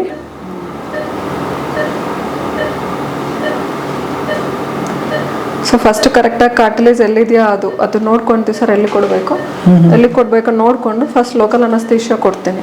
ಒಬ್ಬೊಬ್ರಿಗೆ ಕಾರ್ಟಿಲೇಜ್ ಜೊತೆ ಮೆನಿಸ್ಕಸ್ ಅಂತಾನು ಇರುತ್ತೆ, ಅದು ಟೇರ್ ಇರುತ್ತೆ. ಒಬ್ಬೊಬ್ರಿಗೆ ಇಂಜುರೀಸ್ ಇರುತ್ತೆ. ಸೊ ಆ ಸ್ಟ್ರಕ್ಚರ್ ಕೊಡಬೇಕು, ಬ್ಲೈಂಡ್ ಆಗಿ ಏನೋ ಕೊಡೋದಲ್ಲ. ಸೊ ಫಸ್ಟ್ ನಾವು ಅದು ಕರೆಕ್ಟಾಗಿ ಲೊಕೇಟ್ ಮಾಡ್ಕೊಂಡು ಎಲ್ಲಿ ಪ್ರಾಬ್ಲಮ್ ಇದೆಯಾ ನೋಡ್ಕೊಂಡು ನಾವು ಅಕ್ಲಿ ಲೋಕಲ್ ಅನಸ್ತೇಷಿಯಾ ಫಸ್ಟ್ ಕೊಡ್ತೀವಿ. You can observe how comfortable is the patient also. ಪೇಷಂಟನ್ನು ಎಷ್ಟು ಕಂಫರ್ಟಬಲ್ ಇರ್ತಾರೆ. PRP ಈಗ PRP ತೋರಿಸ್ತೀನಿ. PRPಗೆ ಒಂದು ಒಳ್ಳೆ ವರ್ಡ್ ಕೊಟ್ಟಿದ್ರು ಸರ್. PRP ಅಂದ್ರೆ liquid gold, platelet rich plasma therapy ಅಂತ. ಅವ್ರು ಬ್ಲಡ್ ಅಲ್ಲೇ ತಗೊಂತೀವಲ್ಲ, ಸೊ ಅದಕ್ಕೆ ಒಂದು ಒಳ್ಳೆ ಟರ್ಮ್ ಕೊಟ್ಟಿದ್ರು, ಲಿಕ್ವಿಡ್ ಗೋಲ್ಡ್ ಅಂತ. ಗೊತ್ತಾ ಇದು? ಸೊ ಇದ್ರಲ್ಲಿ ಎಷ್ಟು ಪ್ರಾಪರ್ಟೀಸ್ ಇರುತ್ತೆ ಅಂದ್ರೆ, so no medicine will have so many. ಈ ಮೇಲೆ ಇರೋದು ಈಗ GFC. ಒಂದು ನಿಮಿಷ ಹಂಗೆ ಸ್ವಲ್ಪ ಹತ್ತಿರದಿಂದ ತೋರಿಸಿ. ಇಲ್ಲಿ ಹಿಡ್ಕೋಬೋದಾ ನಾನು ಇದನ್ನ? ಹೇಳಿ. ಸೊ ಇದು GFC ಅಂತ ಹೇಳ್ತೀವಿ. GFC ಮೇಲೆ ಎಲ್ಲ ಕಲೆಕ್ಟ್ ಆಗಿದೆ ಅಲ್ವಾ ಅದು. ಸೊ ಗ್ರೋತ್ ಫ್ಯಾಕ್ಟರ್ ಕಾನ್ಸಂಟ್ರೇಟ್ ಅಂತ ಅವ್ರ ಬ್ಲಡ್ ಅಲ್ಲೇ ತಗೊಂಡು ಅದು ಪ್ರಾಸೆಸ್ ಮಾಡಿ ಅದು ಮಾತ್ರ ನಾವು ಕೊಡ್ತೀವಿ. ಇದು ನಮ್ಮ ಬ್ಲಡ್ ಅಲ್ಲೇ ತಗೊಂಡಿರೋದು. ಈ ಕೆಳಗಿನ ಭಾಗ ಎಲ್ಲ ತಗೊಂಡು ಇದು ಬಿಸಾಗ್ತದೆ, ಏನು ಬೇಕಾಗಿಲ್ಲ. ಮೇಲೆ ಮಾತ್ರ ನಮ್ಗೆ ಯೂಸ್ ಆಗುತ್ತೆ. ಬ್ಲಡ್ ಮೊದಲು ತಗೊಂಡಾಗ ಯಾವ ಕಲರ್ ಇತ್ತು? ಇದು ಅದೇ ಕಲರ್ ಇತ್ತು. ಹಿಂಗಿತ್ತು ಅಷ್ಟೇ. ರೆಡ್ ಕಲರ್ ಇರುತ್ತೆ, ಇಷ್ಟು ಡಾರ್ಕ್ ಎಲ್ಲ ರೆಡ್ ಇರುತ್ತೆ. ಸೊ ಅದರಲ್ಲಿ ಸಪ್ರೇಟ್ ಮಾಡಿದ್ರೆ ಡಾರ್ಕ್ ಅದೇ ನಾಟ್ ನೀಡೆಡ್ ಸೆಲ್ಸ್ ಎಲ್ಲ ಸಪ್ರೇಟ್ ಆಗ್ಬಿಡುತ್ತೆ. ಸೊ ಇದು GFC ಮಾತ್ರ ಕಲೆಕ್ಟ್ ಮಾಡ್ಕೊಂಡು GFC growth factor concentrates. So ಅದು ಆಕ್ಟಿವೇಟ್ ಮಾಡೇ ಕೊಡ್ತೀವಿ. ಓಕೆ. ಸೊ ಈಗ ಪ್ಲೇಟ್ಲೆಟ್ಸ್ ಅಂದ್ರೆ ಹಿಂಗಿರುತ್ತಾ ಬಾಡಿಯಲ್ಲಿ? ಇದೆ. ಪ್ಲೇಟ್ಲೆಟ್ಸ್ ಇದರಲ್ಲಿ 2 ಬರುತ್ತಲ್ಲ, ನಾನು white blood cells, red blood cells, platelets ಅಂತ 3 ಸೆಲ್ಸ್ ಇರುತ್ತೆ ಸರ್ ಬ್ಲಡ್ ಅಲ್ಲಿ. ಸೊ ಅದರಲ್ಲಿ ನಮ್ಗೆ ಯೂಸ್ ಆಗೋದು ಜಾಯಿಂಟ್ಸ್ಗೆ ಓನ್ಲಿ ಪ್ಲೇಟ್ಲೆಟ್ಸ್. ಪ್ಲೇಟ್ಲೆಟ್ಸ್ ಅಲ್ಲಿರೋ ಗ್ರೋತ್ ಫ್ಯಾಕ್ಟರ್ಸ್. ಓಕೆ.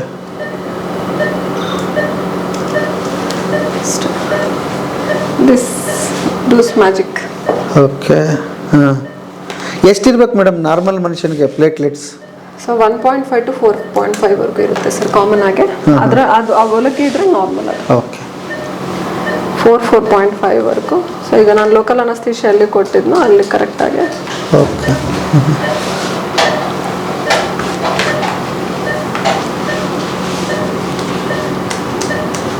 ಸ್ವಲ್ಪ ನೋವಾಗುತ್ತೆ ಅಷ್ಟೇ.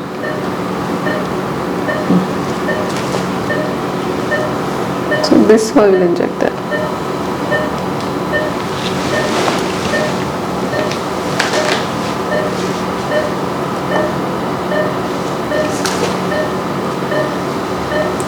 ಇದು ಹೈಲುರಾನಿಕ್ ಆಸಿಡ್ ಅಂತ ಸರ್, ಕಾರ್ಟಿಲೇಜ್ ಕಾಂಪೋನೆಂಟ್. ಒಬ್ರೊಬ್ರಿಗೆ ಜಾಸ್ತಿ ಸೋದಿದ್ರೆ ಇದು ಸ್ವಲ್ಪ ಕೊಡ್ತೀನಿ. ಅದು both will have additive effects plasma ಜೊತೆ. ಹೈಲುರಾನಿಕ್ ಆಸಿಡ್ ಅಂತ ನಾಟ್ ನೀಡೆಡ್, ಎಲ್ಲರಿಗೂ ಒಬ್ರೊಬ್ರಿಗೆ ಬೇಕಾಗುತ್ತೆ ಅಷ್ಟೇ. ಈಗ ಇದನ್ನ ಯಾವಾಗ ತಗೊಂಡು ಇಟ್ಕೊಂಡಿದ್ರಿ ನೀವು ಇವ್ರ ಬಾಡಿಗೆ? ಈಗನೇ ಒಂದು ಹಾಫ್ ಆನ್ ಅವರ್ ಮುಂಚೆ. ಓಕೆ. ಹಾಫ್ ಆನ್ ಅವರ್ ಮುಂಚೆ ತಗೊಂಡು ಇಟ್ಕೊಂಡು ಅದೆಲ್ಲ ಪ್ರಾಸೆಸ್ ಒಂದು 40 ಮಿನಿಟ್ಸ್ ಆಗುತ್ತೆ ಅಷ್ಟೇ, ಮುಗಿದೋಯ್ತು ಅಷ್ಟೇ. ಇಂಜೆಕ್ಟ್ ಮಾಡ್ತೀವಿ, ಒಂದು ಹಾಫ್ ಆನ್ ಅವರ್ ಇಲ್ಲಿ ಇರಬೇಕು, ಮುಗೀತು. ಓಕೆ. ಹೆಚ್ಚು ಕಡಿಮೆ ಒಂದು 2 ಇಂಜೆಕ್ಷನ್ ತೊಗೊಂಡಂಗೆ ಅಷ್ಟೇ. ನೋವಿದೆಯಾ ನೋಡಿ, ಇಲ್ಲಿ ಇಲ್ಲಲ್ವಾ, ಈ ಕಡೆ ನೋಡ್ರಿ, ಇಲ್ಲಲ್ವಾ, ಅಷ್ಟೇ ಸರ್, ಮುಗೀತು. ಕಾಲ್ ಮರ್ಜಿ ಈಸಿ, ತುಂಬ ಈಸಿ. ಇವನ್ ಸ್ಪೈನ್ ಆದ್ರೂ ಹೀಗೆ ಇರುತ್ತೆ. ಸ್ಪೈನ್ಗೂ ಅಂದ್ರೆ ಸ್ಪೈನ್ ಸ್ವಲ್ಪ ಕಾಂಪ್ಲಿಕೇಟೆಡ್, ಬಟ್ ಸ್ಮಾಲ್ ಇಂಜೆಕ್ಷನ್ಸ್. ಅದರಿಂದ ನಾನು ಎಷ್ಟು ಸಫರ್ ಆದ್ರೂ ಆಗಲಿ ನೀಟಾಗಿ ಹಿಂಗೆ ಟ್ರೀಟ್ ಮಾಡ್ತೀವಿ. ಒಳ್ಳೆ ಮ್ಯಾಜಿಕ್ ಮಾಡ್ದಂಗೆ ಆಯ್ತಲ್ಲ ಮೇಡಮ್ ಇದು. ಮ್ಯಾಜಿಕ್ಕೇ ಇದು, ಮ್ಯಾಜಿಕ್ ಟ್ರೀಟ್ಮೆಂಟ್. ಓಕೆ. ಒಂದು ರೆಸ್ಟ್ ಇರಲ್ಲ, ಆರಾಮಾಗಿ ಅವ್ರ ಕೆಲಸಗಳೆಲ್ಲ ಕಂಟಿನ್ಯೂ ಮಾಡ್ಕೋಬಹುದು. ಜಸ್ಟ್ ಈಗ 1 ಅವರ್ ಇದ್ರೆ ಸಾಕ? ಇಲ್ಲಿ 1 ಅವರ್ ಇಲ್ಲಿ ಇರಬೇಕು, ಬಟ್ 2 ಡೇಸ್ ಡಿಸ್ಕಂಫರ್ಟ್ ಇರುತ್ತೆ, ಒಬ್ರೊಬ್ರಿಗೆ 1 ವಾರ ಇರುತ್ತೆ ಅಷ್ಟೇ. ಬಟ್ ಅವ್ರ ಕೆಲಸಗಳನ್ನು ಸ್ಟಾಪ್ ಮಾಡೋದಿಲ್ಲ. ಇದು ಬರೀ ಮಂಡಿ ಒಂದೇ ಅಲ್ಲ, ಯಾವ ಜಾಯಿಂಟ್ ಪೇನ್ ಆದ್ರೂ ಸೇಮ್ ಈಗೇನು ಟ್ರೀಟ್ಮೆಂಟ್ ನಡೀತು ಇಷ್ಟೇ ಇರುತ್ತೆ ಸರ್. ಎಲ್ಲ ಜಾಯಿಂಟ್ಸ್ಗೂ ಆಲ್ಮೋಸ್ಟ್ 80% ಇದರಿಂದಾನೇ ಟ್ರೀಟ್ ಮಾಡ್ತೀವಿ. ಬಟ್ ಒಬ್ರೊಬ್ರಿಗೆ ತುಂಬ ಜಾಸ್ತಿ ಡ್ಯಾಮೇಜ್ ಇದ್ರೆ ರೇಡಿಯೋ ಫ್ರೀಕ್ವೆನ್ಸಿ ಅಬ್ಲೇಷನ್ ಅಂತ ಮಾಡ್ತೀವಿ. ಒಬ್ರೊಬ್ರು 4th ಸ್ಟೇಜ್ ಬೋನ್ ಟಚ್ ಆಗಿರುತ್ತೆ, ಅವ್ರಿಗೆ ಸರ್ಜರಿ ಹೇಳ್ತಾರೆ. ನನ್ಗೆ ಬೇಡಪ್ಪ ಸರ್ಜರಿ ಅಂತ ಒಬ್ರೊಬ್ರು ಇರ್ತಾರೆ. ಏನಾದ್ರೂ ಆಗಲಿ ನಾನು ಹಿಂಗೆ ಇರ್ತೀನಿ ಅಂಥವ್ರಿಗೂ ನಾವು ಟ್ರೀಟ್ ಮಾಡ್ತೀವಿ. ಅವ್ರಿಗೆ ಏನ್ ಮಾಡ್ತೀವಿ ಅಂದ್ರೆ ಫಸ್ಟ್ ಪೇನ್ ಕಂಟ್ರೋಲ್ ಆಗೋದಕ್ಕೆ ಲೇಸರ್ ಕೊಡ್ತೀವಿ. 3rd ಸ್ಟೇಜ್ 4th ಸ್ಟೇಜ್ ಅವ್ರಿಗೆ ಲೇಸರ್ ಕೊಟ್ಬಿಟ್ಟು ಪೇನ್ ಕಂಟ್ರೋಲ್ ಮಾಡ್ತೀವಿ. ಮತ್ತೆ ರೀಜನರೇಟಿವ್ ಥೆರಪಿ ಮಾಡ್ತೀವಿ. ಬೋನ್ ಟಚ್ ಆಗ್ತಾ ಇದ್ರೆ ರಿಸಲ್ಟ್ಸ್ ಅಷ್ಟೊಂದು ಫುಲ್ ಬರುತ್ತೆ ಅಂತ ನಾನು ಹೇಳಕ್ಕಾಗಲ್ಲ. ಅಟ್ಲೀಸ್ಟ್ 50-60% ಕಮ್ಮಿ ಆಗುತ್ತೆ ಅವ್ರಿಗೆ. ಈಗ ಯಾವ ಏಜ್ ಇಂದ ಎಲ್ಲಿವರೆಗೆ ನೀವು ಟ್ರೀಟ್ ಮಾಡಿದ್ರಿ? ನಾನು ಮಾಡಿದ್ರೆ 10 ಇಯರ್ಸ್ ಹುಡುಗಿಯಿಂದ 99 ಇಯರ್ಸ್ ಅಜ್ಜವರೆಗೂ ಮಾಡಿದ್ದೀನಿ. 99 ಇಯರ್ಸ್ ಅಜ್ಜ ಮತ್ತೆ 10 ಇಯರ್ಸ್ ಹುಡುಗಿ. ಅವ್ರಿಗೆ ಸ್ವಲ್ಪ ಹಿಪ್ ಪ್ರಾಬ್ಲಮ್ ಇತ್ತು ಆ ಹುಡುಗಿಗೆ, ಕಂಜನಿಟಲ್. ಸೊ ಅವ್ರಿಗೆ she has to undergo surgery, but 18 years 21 years ಆಗಬೇಕು ಅಂದ್ರು. ಅಲ್ಲಿವರೆಗೂ ಶಿ ಕಾಂಟ್ ವಾಕ್ ಅಂದ್ರೆ ಕಷ್ಟ ಅಲ್ಲ. So for maintenance I did pure treatment. She was doing good. 2 years ಆಗಿದೆ. ಈ 9 ಇಯರ್ಸ್ ಕತೆ ಹೇಳಿ ಅಜ್ಜಿ ಅವ್ರೇ ಆಗಿ ಅದಕ್ಕೆ ಬಂದಿದ್ರು? ಅವ್ರಿಗೆ ಸ್ಪೈನ್ ಪ್ರಾಬ್ಲಮ್ ಬಂದಿದ್ರು, ಸ್ಪೈನ್ಗೆ. ಮತ್ತೆ ಒಬ್ರು ನೀಗೆ ಬಂದಿದ್ರು, ನೀ 90 ಇಯರ್ಸ್, ಸ್ಪೈನ್ 90 or 99. ಅವ್ರ ಕತೆ ಇನ್ನೂ ಡಿಫ್ರೆಂಟ್. ಮನೆಯಲ್ಲಿ ಬೇಡ ಅಂದ್ರೂ ಅವರೇ ಕಾರ್ ಬುಕ್ ಮಾಡ್ಕೊಂಡು ಕ್ಯಾಬ್ ಬುಕ್ ಮಾಡ್ಕೊಂಡು ಬಂದ್ಬಿಟ್ರು. ನನ್ಗೆ ಮಾಡಿ ಏನೋ ಒಂದು ಅಂತ. ಹಂಗೆ ಮಾಡೋಕ್ಕಾಗಲ್ಲ, ಕರ್ಕೊಂಡ್ಬನ್ನಿ ಅಂದ್ರೂ ಕೇಳಿಲ್ಲ. ನನ್ನ ಮನೆಗೆ ಹೋದ್ರೆ ಅವ್ರು ಬೇಡ ಅಂತ. Then we call those relatives, we ask them to come. Finally we treated and he was so happy. Because ಒಂದು 75 ಇಯರ್ಸ್ ಆದಮೇಲೆ ಸರ್ಜರಿ ಇಸ್ ನಾಟ್ ಅಡ್ವೈಸಬಲ್. ಎಷ್ಟು ಬ್ಯಾಡ್ ಸ್ಟೇಜ್ ಇದ್ರೂ ಸರ್ಜರಿ ಅಡ್ವೈಸ್ ಮಾಡೋಕ್ಕಾಗಲ್ಲ. ಏನಕ್ಕೆ ಅಂದರೆ ಅವ್ರಿಗೆ body will not accept after 80. So complication rates ಜಾಸ್ತಿ ಇರುತ್ತೆ. ಅವ್ರಿಗೆ ಏನಂದರೆ ಸಿಂಪಲ್ ಟ್ರೀಟ್ಮೆಂಟ್ಸ್ಗೆ ಒಳ್ಳೆಯದು. ಅವ್ರ ಲಾಸ್ಟಲ್ಲಿ ಅವ್ರ ಕೆಲಸದಲ್ಲಿ ಅವ್ರಿಗೆ ಏನು ಮಾಡಬೇಕು ಹಂಗೆ ಮಾಡಬೇಕು. ಮಾಡಿದ್ದೀವಿ. He is doing really good. Spine also ಅವರು ಶಿ ವಾಸ್ ಆಲ್ಮೋಸ್ಟ್ 90. ತುಂಬ ಸಣ್ಣ ಇದ್ರು. 90 ಡಿಗ್ರೀಸ್ ಹೆಂಗೆ ಬಂದ್ಬಿಟ್ರು.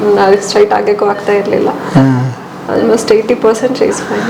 ಓಕೆ, ಇಲ್ಲಿವರೆಗೆ ಎಷ್ಟು ಟ್ರೀಟ್ಮೆಂಟ್? ಥೌಸಂಡ್ಸ್ ಟ್ರೀಟ್ ಮಾಡಿದ್ದೀವಿ ಸರ್, ಥೌಸಂಡ್ಸ್. ನಾನೊಂದು 6 years ಇಂದ ಇದೇ ಫೀಲ್ಡಲ್ಲಿ ಇದ್ದೀನಿ, but we are doing since 10 years. So ಇಲ್ಲಿ ಒಂದು 10,000, but over all more than 50-60K we treated. Okay, ಆಮೇಲೆ ಸೆಲೆಬ್ರಿಟಿಗಳು ಯಾರು ಬಂದಿದ್ರು ಅಂತ ಹೇಳಿದ್ರು? ಜಗ್ಗೇಶ್ ಸರ್ ಬಂದಿದ್ರು, ಅವ್ರಿಗೆ ನಾನು ಆಂಕಿಲ್ ಟ್ರೀಟ್ ಮಾಡಿದ್ದೀನಿ ಫಸ್ಟ್. ಆಂಕಿಲ್ ಮತ್ತೆ ಕತ್ತು ಟ್ರೀಟ್ ಮಾಡಿದ್ದೀನಿ. 2 ಆದ್ಮೇಲೆ ಮತ್ತೆ ಈಗ ಲಂಬಾರ್ ಸ್ಪೈನು ಮಾಡಿದ್ದೀನಿ ರೀಸೆಂಟ್ ಆಗಿ. He is fine sir.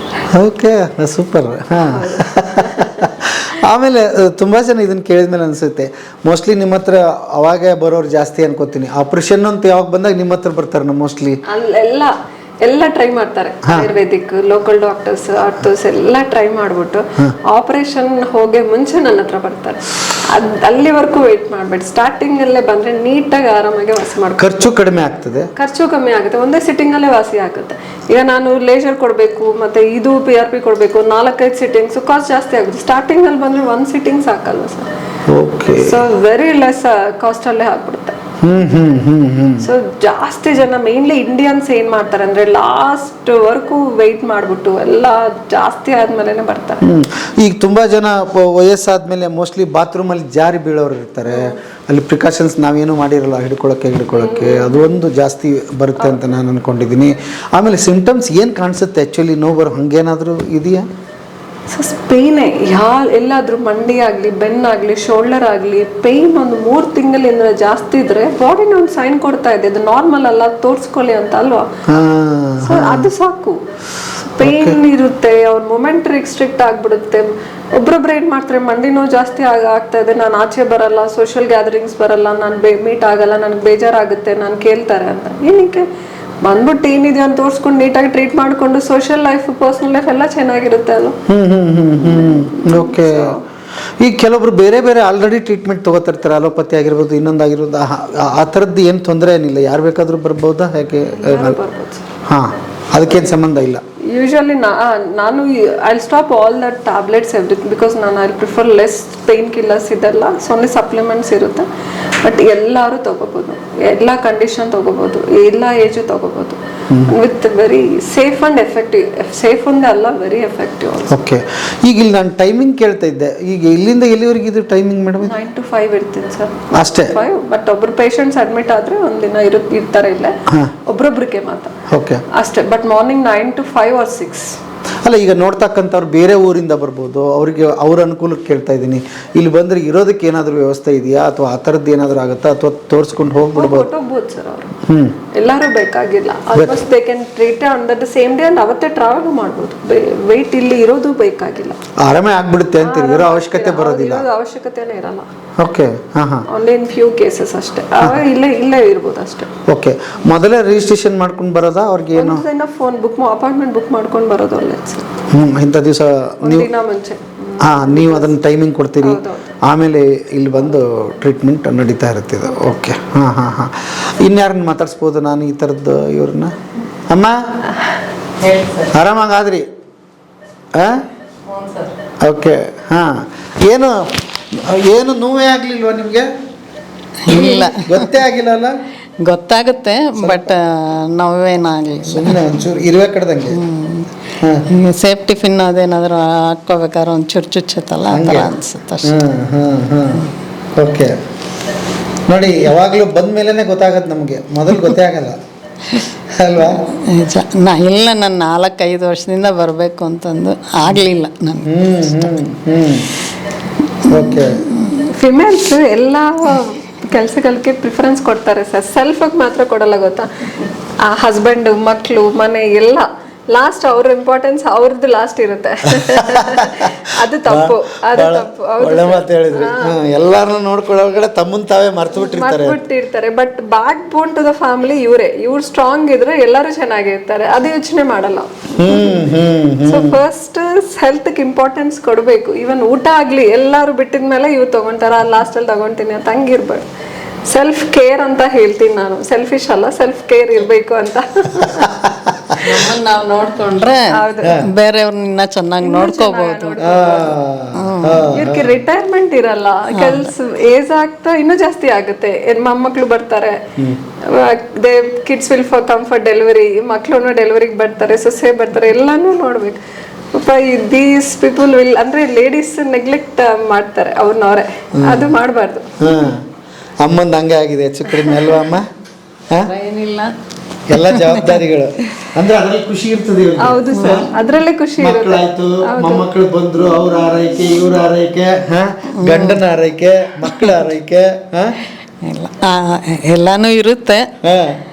ಹಿಂಗೆ ಏನೋ ಕೆಲವೊಂದು ಪ್ರಾಬ್ಲಮ್ ಅಲ್ಲಿ ಒಂದೊಂದು ಸರಿ ಈ ಥರ ಹಿಂಗಾಗುತ್ತೆ.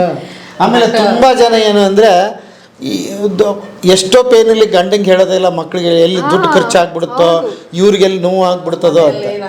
ಇಲ್ಲ, ಯಜಮಾನ್ರು ಚೆನ್ನಾಗೆ ನೋಡ್ಕೊಳ್ತಾರೆ ಪಾಪ.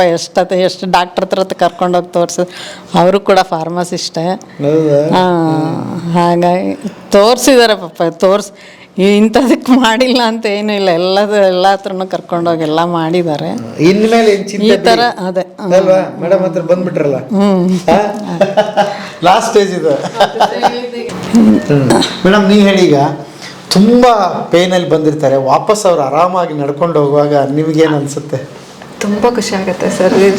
It feel very satisfying. ಅಂದರೆ ಪರ್ಸ್ನಲ್ ಆಗೇನು ಪೇಷಂಟ್ ಒಬ್ರೊಬ್ರು ವೀಲ್ ಚೇರಲ್ಲಿ ಬರ್ತಾರೆ, ಎಲ್ಲ ಟ್ರೀಟ್ಮೆಂಟ್ ಆದಮೇಲೆ ನಡೆದ್ರೆ ಪೇಷಂಟ್ಗಿಂತ ನಮಗೆ ಖುಷಿ ಆಗುತ್ತೆ ಜಾಸ್ತಿ. ಹೌದು, ಸ್ಪೈನ್ ಪೇಷಂಟ್ಸು ಭಗವಂತ ಆ ಶಕ್ತಿ ಅವ್ರಿಗೆ ಕೊಟ್ಟಿದ್ದಾರೆ ನಿಜವಾಗಿ. ಆ ಥರ ಕೊಟ್ಟಿರೋದ್ರಿಂದ ಅವ್ರಿಗೂ ಖುಷಿ ಆಗುತ್ತೆ, ನಮಗೂ ಖುಷಿ ಆಗುತ್ತೆ. More than patient we will be so happy. Even me, my staff ಎಲ್ಲರಿಗೂ ಅವ್ರು ಮೇಡಮ್ ಚೆನ್ನಾಗಿದ್ದಾರೆ ಅಂತ ಅವ್ರು ಆಯ್ತು ಅಂತಂದ್ರೆ ಅವ್ರಿಗೆ ಎಷ್ಟು ಅಲ್ವಾ, ಅದೊಂದು ಏನೋ ಸ್ಯಾಟಿಸ್ಫೈಯಿಂಗ್. ಆಮೇಲೆ ಎಲ್ಲೇ ರೋಡ್ ಕಂಡಾಗ ನಿಮ್ಮನ್ನ ಮಾತಾಡಿಸಿ ಅಲ್ವಾ? ಹೌದು. ಅದು ಇಲ್ಲ ಅಂದ್ರೆ ಕೆಲಸ ಮಾಡಿ ಬೆಳಿಗ್ಗೆ ಬಂದು ಕೆಲಸ ಮಾಡೋದು ಕಷ್ಟ ಆಗ್ತದೆ. ಆ ಸ್ಯಾಟಿಸ್ಫ್ಯಾಕ್ಷನ್ ಇದೆ ನಮ್ಮನ್ನು ಮುಂದಕ್ಕೆ ಕರ್ಕೊಂಡು ಹೋಗ್ತಾ ಇರುತ್ತೆ. ಅದು ನಮಗೂ ಆಗಿರ್ಬೋದು, ನಿಮಗೂ ಆಗಿರ್ಬೋದು, ಎಲ್ರಿಗೂ ಆಗಿರ್ಬೋದು ಅಂತ ಅಂದ್ಕೊಂಡಿದ್ದೀನಿ. ಭಾಳ ಬ್ಯೂಟಿಫುಲ್, ನನಗಂತೂ ಭಾಳ ಖುಷಿ ಆಯಿತು. ಯಾಕೆ ಅಂದರೆ ಒಂದು ಖರ್ಚು ಎಲ್ಲದಕ್ಕೂ ಆಗ್ತದೆ, ಇದಕ್ಕೂ ಖರ್ಚಾಗುತ್ತೆ, ಎಲ್ಲದಕ್ಕೂ ಖರ್ಚಾಗುತ್ತೆ. ಬೇಗ ನಾವು ಅರ್ಥ ಮಾಡಿಕೊಂಡು ಆ ಸಣ್ಣ ಖರ್ಚಲ್ಲೇ, ಮೊದಲನೇ ಖರ್ಚಲ್ಲೇ ನಿಮ್ದು ಆಗಿಬಿಟ್ರೆ ಒಳ್ಳೇದು ಅಂತ. ಲೆಸ್ ಆಗುತ್ತೆ, ಬಟ್ ಹೀಲ್ ಆಗ್ಬಿಡುತ್ತೆ, ಕಂಪ್ಲೀಟ್ ನಾರ್ಮಲ್ ಇರ್ಬೋದು, ನಾವು ತಿನ್ನೋದು ಕಮ್ಮಿ ಆಗುತ್ತೆ. She suffered for 15 years. ಏನಕ್ಕೆ ಸರ್ ಫಸ್ಟ್ ಅಲ್ಲಿಗೆ ಬಂದ್ರೆ ಇಷ್ಟೊಂದು ಪೇನ್ ಇರಲಿಲ್ಲ, ಅವಾಗ ಇರಲಿಲ್ಲ. ಬಟ್ ಏನಂದ್ರೆ ಅದೂ ಬೇಕಾಗಿಲ್ಲ to suffer all those things. Okay ಅಮ್ಮ, ಖುಷಿ ಆಯಿತು ನಿಮ್ಮನ್ನು ಮಾತಾಡಿಸಿ. Thank you sir. ನೀವು ಇನ್ನೊಬ್ಬರಿಗೆ ಸ್ಫೂರ್ತಿ ನೋಡಿ. 69 ವರ್ಷದಲ್ಲಿ 15 ವರ್ಷದಿಂದ ನೀವು ನೋವು ಉಂಡು ನಿಮಗೊಂದು ಆರಾಮಾಗೋಯ್ತು ಈಗ ಅಲ್ವಾ? ಹಾಂ, ಸೂಪರ್. ನನಗೆ ಇನ್ನೊಂದು ಹೇಳಿ, ಇದನ್ನೆಲ್ಲ ನೀವು ಏನು ಓದಿದ್ದೀರಿ, ನಿಮ್ಗೆ ಯಾವ ಥರ ಎಕ್ಸ್ಪೀರಿಯನ್ಸ್ ಇದು? ಸರ್ ನಾನು MBBS ಆದಮೇಲೆ MD ರೇಡಿಯಾಲಜಿ ಅಂತ ಮಾಡಿದ್ದೀನಿ. MD ರೇಡಿಯಾಲಜಿ ಮಾಡಿಬಿಟ್ಟು ಮಸಲ್ಸ್ಗೆ, ಜಾಯಿಂಟ್ಸ್ಗೆ ಸ್ಪೆಷಲೈಸ್ಡ್ ರೇಡಿಯಾಲಜಿ, MSK ರೇಡಿಯಾಲಜಿ ಅಂತ ಇರುತ್ತೆ. ಅಂದರೆ ನಾವು ಒಳಗೆ ಏನಾಗಿದೆ ಅಂತ ನಾವು ಕರೆಕ್ಟಾಗಿ ಡಯಾಗ್ನೋಸಿಸ್ ಮಾಡ್ತೀವಿ. ಸೊ ಅದ್ರ ಜೊತೆ pain medicine and regenerative medicine ಅಂತ ಫೆಲೋಶಿಪ್ ಮಾಡಿದ್ದೀನಿ. ಎಲ್ಲಿ ಮಾಡಿದ್ದೀರಿ ಇದನ್ನೆಲ್ಲ ನೀವು? ಸರ್ ನಾನು MBBS MD ಎಲ್ಲ Andhra medical college, Guntur medical college. MSK radiology SRMC, famous college all over India, SRMC ಅಂತ ಚೆನ್ನೈಯಲ್ಲಿದೆ. ಸೊ ಅದರಲ್ಲಿ ನಾನು MSK ರೇಡಿಯಾಲಜಿ ಮಾಡಿದ್ದೀನಿ. ಮತ್ತೆ ಎಪಿಯೋನಲ್ಲೇ ನಾನು ಪೈನ್ ಮೆಡಿಸಿನ್ ಮಾಡಿದ್ದೀನಿ. ಈಗ ಒಂದು 10 ವರ್ಷದಿಂದ ಇಂಡಿಯಾದಲ್ಲಿ ಫೇಮಸ್ ಮಾಡಿರೋದೆ ಅಂದರೆ ಒಂದು ಪ್ರಾಪರ್ ರಿಸರ್ಚ್ ಮಾಡಿ, ಪ್ರೋಟೋಕಾಲ್ ಸೆಟ್ ಮಾಡಿ ಆ್ಯಂಡ್ ರಿಸಲ್ಟ್ಸ್ ಎಲ್ಲ ನೋಡಿರೋದು ಎಪಿಯೋನ್ ಅಂತ ಹೇಳ್ಬೋದು. ಡಾಕ್ಟರ್ ಸುದೇತಾರ ಅಂದರೆ ಹಿ ಓನ್ಲಿ ಫಸ್ಟ್ ಹಿಸ್ ವಿಷನ್ ಇದು ನಮ್ಮ ಬಾಸ್ ಅವರು. ಸೊ ಅವ್ರ ಕೆಳಗೆ ನಾವೆಲ್ಲ ಟ್ರೈನ್ ಆಗಿ ವಿ ಸ್ಟಾರ್ಟೆಡ್ ದಿಸ್. ಮೇಡಮ್, ಇನ್ನೊಂದು ಮೇಜರ್ ಆಗಿ ಈಗ ಶುಗರ್ ಗಿಗರ್ನವ್ರಿಗೆ ಇದ್ರೆ ಅವ್ರಿಗೆ ಸೇಮ್ ಇದು ಟ್ರೀಟ್ಮೆಂಟ್ ಅಥವಾ ಬೇರೆ ಇರುತ್ತೆ? ಶುಗರ್ ಇರಲಿ, ಎನಿ ಮೆಡಿಕಲ್ ಇಶ್ಯೂಸ್ ಸರ್, ಅಂದರೆ ಅವ್ರಿಗೆ ಹಾರ್ಟ್ ಪ್ರಾಬ್ಲಮ್ ಇರ್ಬೋದು, ಸ್ಟ್ರೋಕ್ ಆಗ್ಬೋದು, ಕಿಡ್ನಿ ಪ್ರಾಬ್ಲಮ್ ಆಗಿರ್ಬೋದು, ಎಲ್ಲ ಕಂಡೀಷನ್ ಆರಾಮಾಗಿ ಟ್ರೀಟ್ ಮಾಡೋದು. ಸರ್ಜರಿ ಅಲ್ಲ ಇದು, ಸಣ್ಣ ಸೂಜಿಯಿಂದ ಮಾಡ್ತೀವಲ್ವಾ. ಸೊ ಎಲ್ಲ ಮಾಡ್ತೀವಿ, ಬಟ್ ಪ್ಲೇಟ್ಲೆಟ್ಸೇ ಅಬ್ನಾರ್ಮಲ್ ಇರ್ಬೋದು. ನಾರ್ಮಲ್ ನಾವು ಮಾಡೋದು PRP. ಸೊ ಪ್ಲೇಟ್ಲೆಟ್ಸೇ ಅಬ್ನಾರ್ಮಲ್ ಇರಬಾರ್ದು. ಆ ಜಾಯಿಂಟಲ್ಲಿ ಈಗ ಮಂಡಿಗೆ ಟ್ರೀಟ್ ಮಾಡ್ತಾ ಇದ್ರೆ ಆ ಜಾಯಿಂಟ್ ಹತ್ರ ಇನ್ಫೆಕ್ಷನ್ ಇದ್ರೆ ನಾವು ಮಾಡಲ್ಲ. ಸೊ 1-2 ಕಂಡೀಷನ್ಸ್ ಇದೆ. ಕ್ಯಾನ್ಸರ್ ಇದ್ರೆ, ಇನ್ಫೆಕ್ಷನ್ ಇದ್ರೆ, ಆ ಪ್ಲೇಟ್ಲೆಟ್ಸೇ ಪ್ರಾಬ್ಲಮ್ ಇದ್ರೆ ಮಾಡೋಕ್ಕಾಗಲ್ಲ. ಮತ್ತೆ ಅವಾಗ ಏನು ಮಾಡ್ತೀರಿ? ಬೇರೆಯವ್ರು ತೊಗೊಂಡು ಮಾಡ್ಬೋದಾ? ಇನ್ಫೆಕ್ಷನ್ ಇದ್ರೆ ಇಲ್ಲ, ಹಂಗ್ ಮಾಡಲ್ಲ. ಬಾಡಿ ರಿಜೆಕ್ಟ್ ಆಗುತ್ತೆ sir. Body will not accept. ಬೇರೆ ಯಾವ್ದು ಕೊಡಲ್ಲ. ಅವ್ರಿಗೆ ಪೆಪ್ಟೈಡ್ಸ್ ಅಂತ ಬಂದಿದೆ ಒಂದು. So that is under research. Synthetic peptides that ಈಗ ಇನ್ಫೆಕ್ಷನ್ ಇದೇ ಟೈಮಲ್ಲಿ ನಾವು ಏನು ಮಾಡೋಕ್ಕಾಗಲ್ಲ. ಕ್ಯಾನ್ಸರ್ ಇದ್ರೂ ನಾವು ಮಾಡೋಕ್ಕಾಗಲ್ಲ ಆ ಏರಿಯಾದಲ್ಲಿ, ಬ್ಲಡ್ ಅಲ್ಲಿ ಆಕ್ಟಿವ್ ಕ್ಯಾನ್ಸರ್ ಇದ್ರೆ. So we have to wait. ಅದಾದ್ಮೇಲೆ ಪ್ಲೇಟ್ಲೆಟ್ಸೇ ಕಮ್ಮಿ ಇದ್ರೆ ನಾವೇನ್ ಮಾಡ್ತೀವಿ, ನಾರ್ಮಲ್ ಆಗಿ ಒಂದು 20 ml ತಗೊಂಡು ಅದ್ರ ಸ್ವಲ್ಪ ಜಾಸ್ತಿ ತಗೊಂಡು ಪ್ರಾಸೆಸ್ ಮಾಡ್ತೀವಿ. ಪ್ರಾಸೆಸ್ ಮಾಡಿ ಹಾಕ್ತೀವಿ. ಈಗ ಬ್ಲಡ್ ಬೇರೆದವ್ರಿಗೆ ತಗೊಂಡು ನಮ್ಗೆ ಹಾಕೋ ಪ್ರೊಸೀಜರ್ ಇದೆಯಲ್ಲ, ಹಂಗಿದು ಪ್ಲೇಟ್ಲೆಟ್ಸ್ ಎಲ್ಲ ಆಗೋದಿಲ್ಲ ಸರ್. ರಿಯಾಕ್ಷನ್ ಬಂದ್ರೆ ಸೈನೋವೈಟಿಸ್ ತುಂಬಾ ಇರುತ್ತೆ. That will be very painful for the patient. So we don't prefer, ಅಂದ್ರೆ ಇನ್ನೊಬ್ರದ್ದು ಕೊಡೋದು ಪ್ರಿಫರ್ ಮಾಡಲ್ಲ. ಅವ್ರಿಗೆ ಕೊಡ್ತೀವಿ. ಎಷ್ಟು ಏಜ್ ಆದ್ರೂ ಪ್ಲೇಟ್ಲೆಟ್ಸ್ ನೀಟಾಗಿ ಚೆಕ್ ಮಾಡ್ಬಿಟ್ಟು ಕ್ವಾಲಿಟಿ ಕ್ವಾಂಟಿಟಿ ಎಷ್ಟಿದೆ ನೋಡ್ಕೊಂಡು ಅವ್ರಿಗೆ ಕೊಡ್ತೀವಿ. ಅದೇ ತುಂಬಾ ಚೆನ್ನಾಗಿ ವಾಸಿ ಆಗೋದೆಲ್ಲ. ಹೌದಾ? ನಾವು ಒಳ್ಳೇದು ಮಾಡಿಲ್ಲ ಅಂದ್ರೆ ಪರವಾಗಿಲ್ಲ, ಕೆಟ್ಟದ್ದು ಮಾಡಬಾರ್ದು ಅಲ್ವಾ? ಪೇಷಂಟ್ಗೆ ನಮ್ಮಿಂದ ಪ್ರಾಬ್ಲಮ್ ಬರಬಾರ್ದು. ಈಗ ಬರೀ ಮಂಡಿನೂ ಅಲ್ಲ, ಜಾಯಿಂಟ್ ಪೇನ್ ಏನ್ ಬೇಕಾದ್ರೂ ಬಂದ್ರು ಸೇಮ್ ಟ್ರೀಟ್ಮೆಂಟ್. ನಾನು ಕಾಮನ್ ಆಗಿ ಟ್ರೀಟ್ ಮಾಡಿದೆ first knee joint, second spine, ಬೆನ್ನು. ಸ್ಪೈನ್ ಅಲ್ಲಿನೂ ಟ್ರೀಟ್ ಮಾಡ್ತೀನಿ. ಸೇಮ್ ಪ್ಲಾಸ್ಮಾ ಕೊಡ್ತೀವಿ, ಲೇಸರ್ ಕೊಡ್ತೀವಿ, ಎಪಿಡ್ಯೂರಲ್ ಇಂಜೆಕ್ಷನ್ಸ್ ಕೊಡ್ತೀವಿ. ಇದು ಕಾಮನ್. ಮತ್ತೆ ಈ ಕಡೆ ಶೋಲ್ಡರ್, ಭುಜ ತುಂಬಾ ಕಾಮನ್. ಎಲ್ಲಾ ಜಾಯಿಂಟ್ ಗಳನ್ನು ಟ್ರೀಟ್ ಮಾಡ್ತೀನಿ. ಎಲ್ಬೋ ಆಗ್ಲಿ, ಇಲ್ಲಿ ಟೆನ್ನಿಸ್ ಎಲ್ಬೋ ಅಂತ ಬರುತ್ತೆ. ಸೊ ತುಂಬಾ ಟೆನ್ನಿಸ್ ಪ್ಲೇಯರ್ಸ್ ಈ ಮೂಮೆಂಟ್ಸ್ ಜಾಸ್ತಿ ಮಾಡಿ ಅಡುಗೆ ಮಾಡೋದು, ಕಸ ಉಡ್ಸೋದು, ಇಂಥವ್ರಿಗೆ ಈ ಕಡೆ ಪೈನ್ ಬರೋದು ಸ್ಟಾರ್ಟ್ ಆಗುತ್ತೆ. ಅದು ತುಂಬಾ ಚೆನ್ನಾಗಿ ರೆಸ್ಪಾನ್ಸ್ ಬರುತ್ತೆ. So any chronic pain we treat. ಗೆಳೆಯರೇ, ಇಷ್ಟೊತ್ತು ಮಂಡಿ ನೋವಿನ ಕತೆ ಕೇಳ್ತಾ ಇದ್ದೀರಿ. ನನಗಂತೂ ಭಾಳ ಖುಷಿ ಆಯಿತು. ಏನು ಅಂತಂದರೆ ನಮಗೆ ನೋವುಕ್ಕಿಂತ ಜಾಸ್ತಿ ಆಪ್ರೇಷನ್ಗೆ ಹೆದರ್ತಾನೆ ಇರ್ತೀವಿ. ಆ ನೋವು ತುಂಬ ನಮಗೆ ಕಾಡ್ತಾ ಇರುತ್ತೆ, ಭಯ ಬರುತ್ತೆ, ಮತ್ತು ಆರ್ಥಿಕ ಪರಿಸ್ಥಿತಿ ಕೂಡ ನಮಗೆ ತುಂಬ ಭಯಪಡಿಸುತ್ತೆ. ಎಷ್ಟು ಲಕ್ಷ ಆಗುತ್ತೆ ಗೊತ್ತಿಲ್ಲ, ಏನಂತ ಗೊತ್ತಿಲ್ಲ. ಅದಕ್ಕಿಂತ ಮೊದಲು 100 ಟೆಸ್ಟ್ ನಮಗೆ ಗೊತ್ತಿಲ್ಲದಂಗೆ ನಡೆದೋಗುತ್ತೆ. ಸೊ ಇಲ್ಲಿ ಅವು ಯಾವುವು ಇಲ್ಲ ಅಂತ ನಿಮಗೆ ಆಲ್ರೆಡಿ ಗೊತ್ತಾಗಿದೆ. ಹಾಗಾಗಿ ನೋವು ಬಂದ ತಕ್ಷಣ ಇಲ್ಲಿ ಬಂದರೆ ಖರ್ಚು ಕಡಿಮೆ ಆಗುತ್ತೆ, ಬೇಗ ವಾಸಿ ಆಗುತ್ತೆ. ನನಗಂತೂ ಭಾಳ ಖುಷಿಯಾಗಿದ್ದು ಏನಂದರೆ 99 ವರ್ಷದ ಅಜ್ಜಿ ಇಲ್ಲಿ ಆರಾಮಾಗಿ ಹೋಗಿದ್ದು, ನಡೆದುಕೊಂಡು ಹೋಗಿದ್ದು ಭಾಳ ಖುಷಿಯಾಯಿತು. ಹಾಗಾಗಿ ನಿಮಗೂ ಕೂಡ ಈ ಅವಕಾಶಗಳಿದೆ. ಆಮೇಲೆ ನೀವು ಯೂಟ್ಯೂಬಲ್ಲಿ ಸರ್ಚ್ ಮಾಡಿದರೆ ಲಕ್ಷ ವೀಡಿಯೋ ಬರುತ್ತೆ. ತಲೆ ಕೆಡಿಸ್ಕೋಬೇಡಿ, ನೇರವಾಗಿ ಇಲ್ಲಿಗೆ ಒಂದು ಸಲ ಬಂದು ನೀವು ಟ್ರೀಟ್ಮೆಂಟ್ ತೊಗೊತಿರೋ ಬಿಡ್ತಿರೋ. ಬಟ್ ಮೊದಲು ಒಂದು ಸಲ ಬನ್ನಿ ಅಲ್ಲ, ಗೊತ್ತಾಗುತ್ತೆ ನಿಮಗೆ. ಇಲ್ಲ ಅಂತಂದ್ರೆ ಏನೂ ಗೊತ್ತಾಗೋದಿಲ್ಲ. ಆಪ್ರೇಷನ್ ಇಲ್ದಂಗೆ ಎಷ್ಟು ಸರಳವಾಗಿ ಬರೀ 10 ನಿಮಿಷದಲ್ಲಿ ನಿಮ್ಮ ಟ್ರೀಟ್ಮೆಂಟ್ ಮುಗಿದೋಗಿದೆ. ಹಾಗಾಗಿ ಒಂದು ಸಲ ಬನ್ನಿ. ಬನಶಂಕರಿ BDA ಕಾಂಪ್ಲೆಕ್ಸ್ ಹತ್ರ ಈ ಹಾಸ್ಪಿಟ್ಲ್ ಇರೋದು. ಇನ್ನು ಸಹಕಾರ ನಗರದ ಕಡೆ ನಾ ಹೆಂಗೆ ಬರಲಪ್ಪ, ಭಾಳ ದೂರ ಆಯ್ತಂದ್ರೆ ಅಲ್ಲಿ ಒಂದು ಇವ್ರ ಬ್ರಾಂಚ್ ಇದೆ, ಅದ್ರದ್ದು ಕೂಡ ಇಲ್ಲಿ ಅಡ್ರೆಸ್ ಹಾಕಿದ್ದೀವಿ. 2 ಕಡೆ ನಿಮಗೆ ಲಭ್ಯ ಇದೆ. ಹೋಗಿ ತೋರಿಸಿ ನೋಡಿ. ಇತ್ತಿತ್ತಲಾಗಿ ಮಕ್ಕಳಿಗೆ ಕೂಡ ಬರ್ತಾ ಇದೆ, ನೆಗ್ಲೆಕ್ಟ್ ಮಾಡಬೇಡಿ. ಬರೀ ಮಂಡಿ ನೋವು ಅಂತಲ್ಲ, ಯಾವುದೇ ಆಗಲಿ ಜಾಯಿಂಟ್ ಪೇನು ನೀವು ಬಂದು ಇಲ್ಲಿ ತೋರಿಸ್ಬೋದು, ಆರಾಮಾಗುತ್ತೆ ಅಂತ ಹೇಳ್ತಾ ಇವತ್ತಿನ ಬದುಕಿನ ಬುತ್ತಿಯ ಕಥೆಯನ್ನು ಇಲ್ಲಿಗೆ ಮುಗಿಸ್ತೀನಿ. ಮತ್ತೆ ನಾಳೆ ಇನ್ನೊಂದು ಕತೆ, ಇನ್ನೊಂದು ಬದುಕಿನ ಬುತ್ತಿಯೊಂದಿಗೆ ತಮ್ಮ ಮುಂದೆ ಹಾಜರಾಗ್ತೀನಿ. ಅಲ್ಲಿವರೆಗೆ ನಮಸ್ತೆ ಗೆಳೆಯರೇ.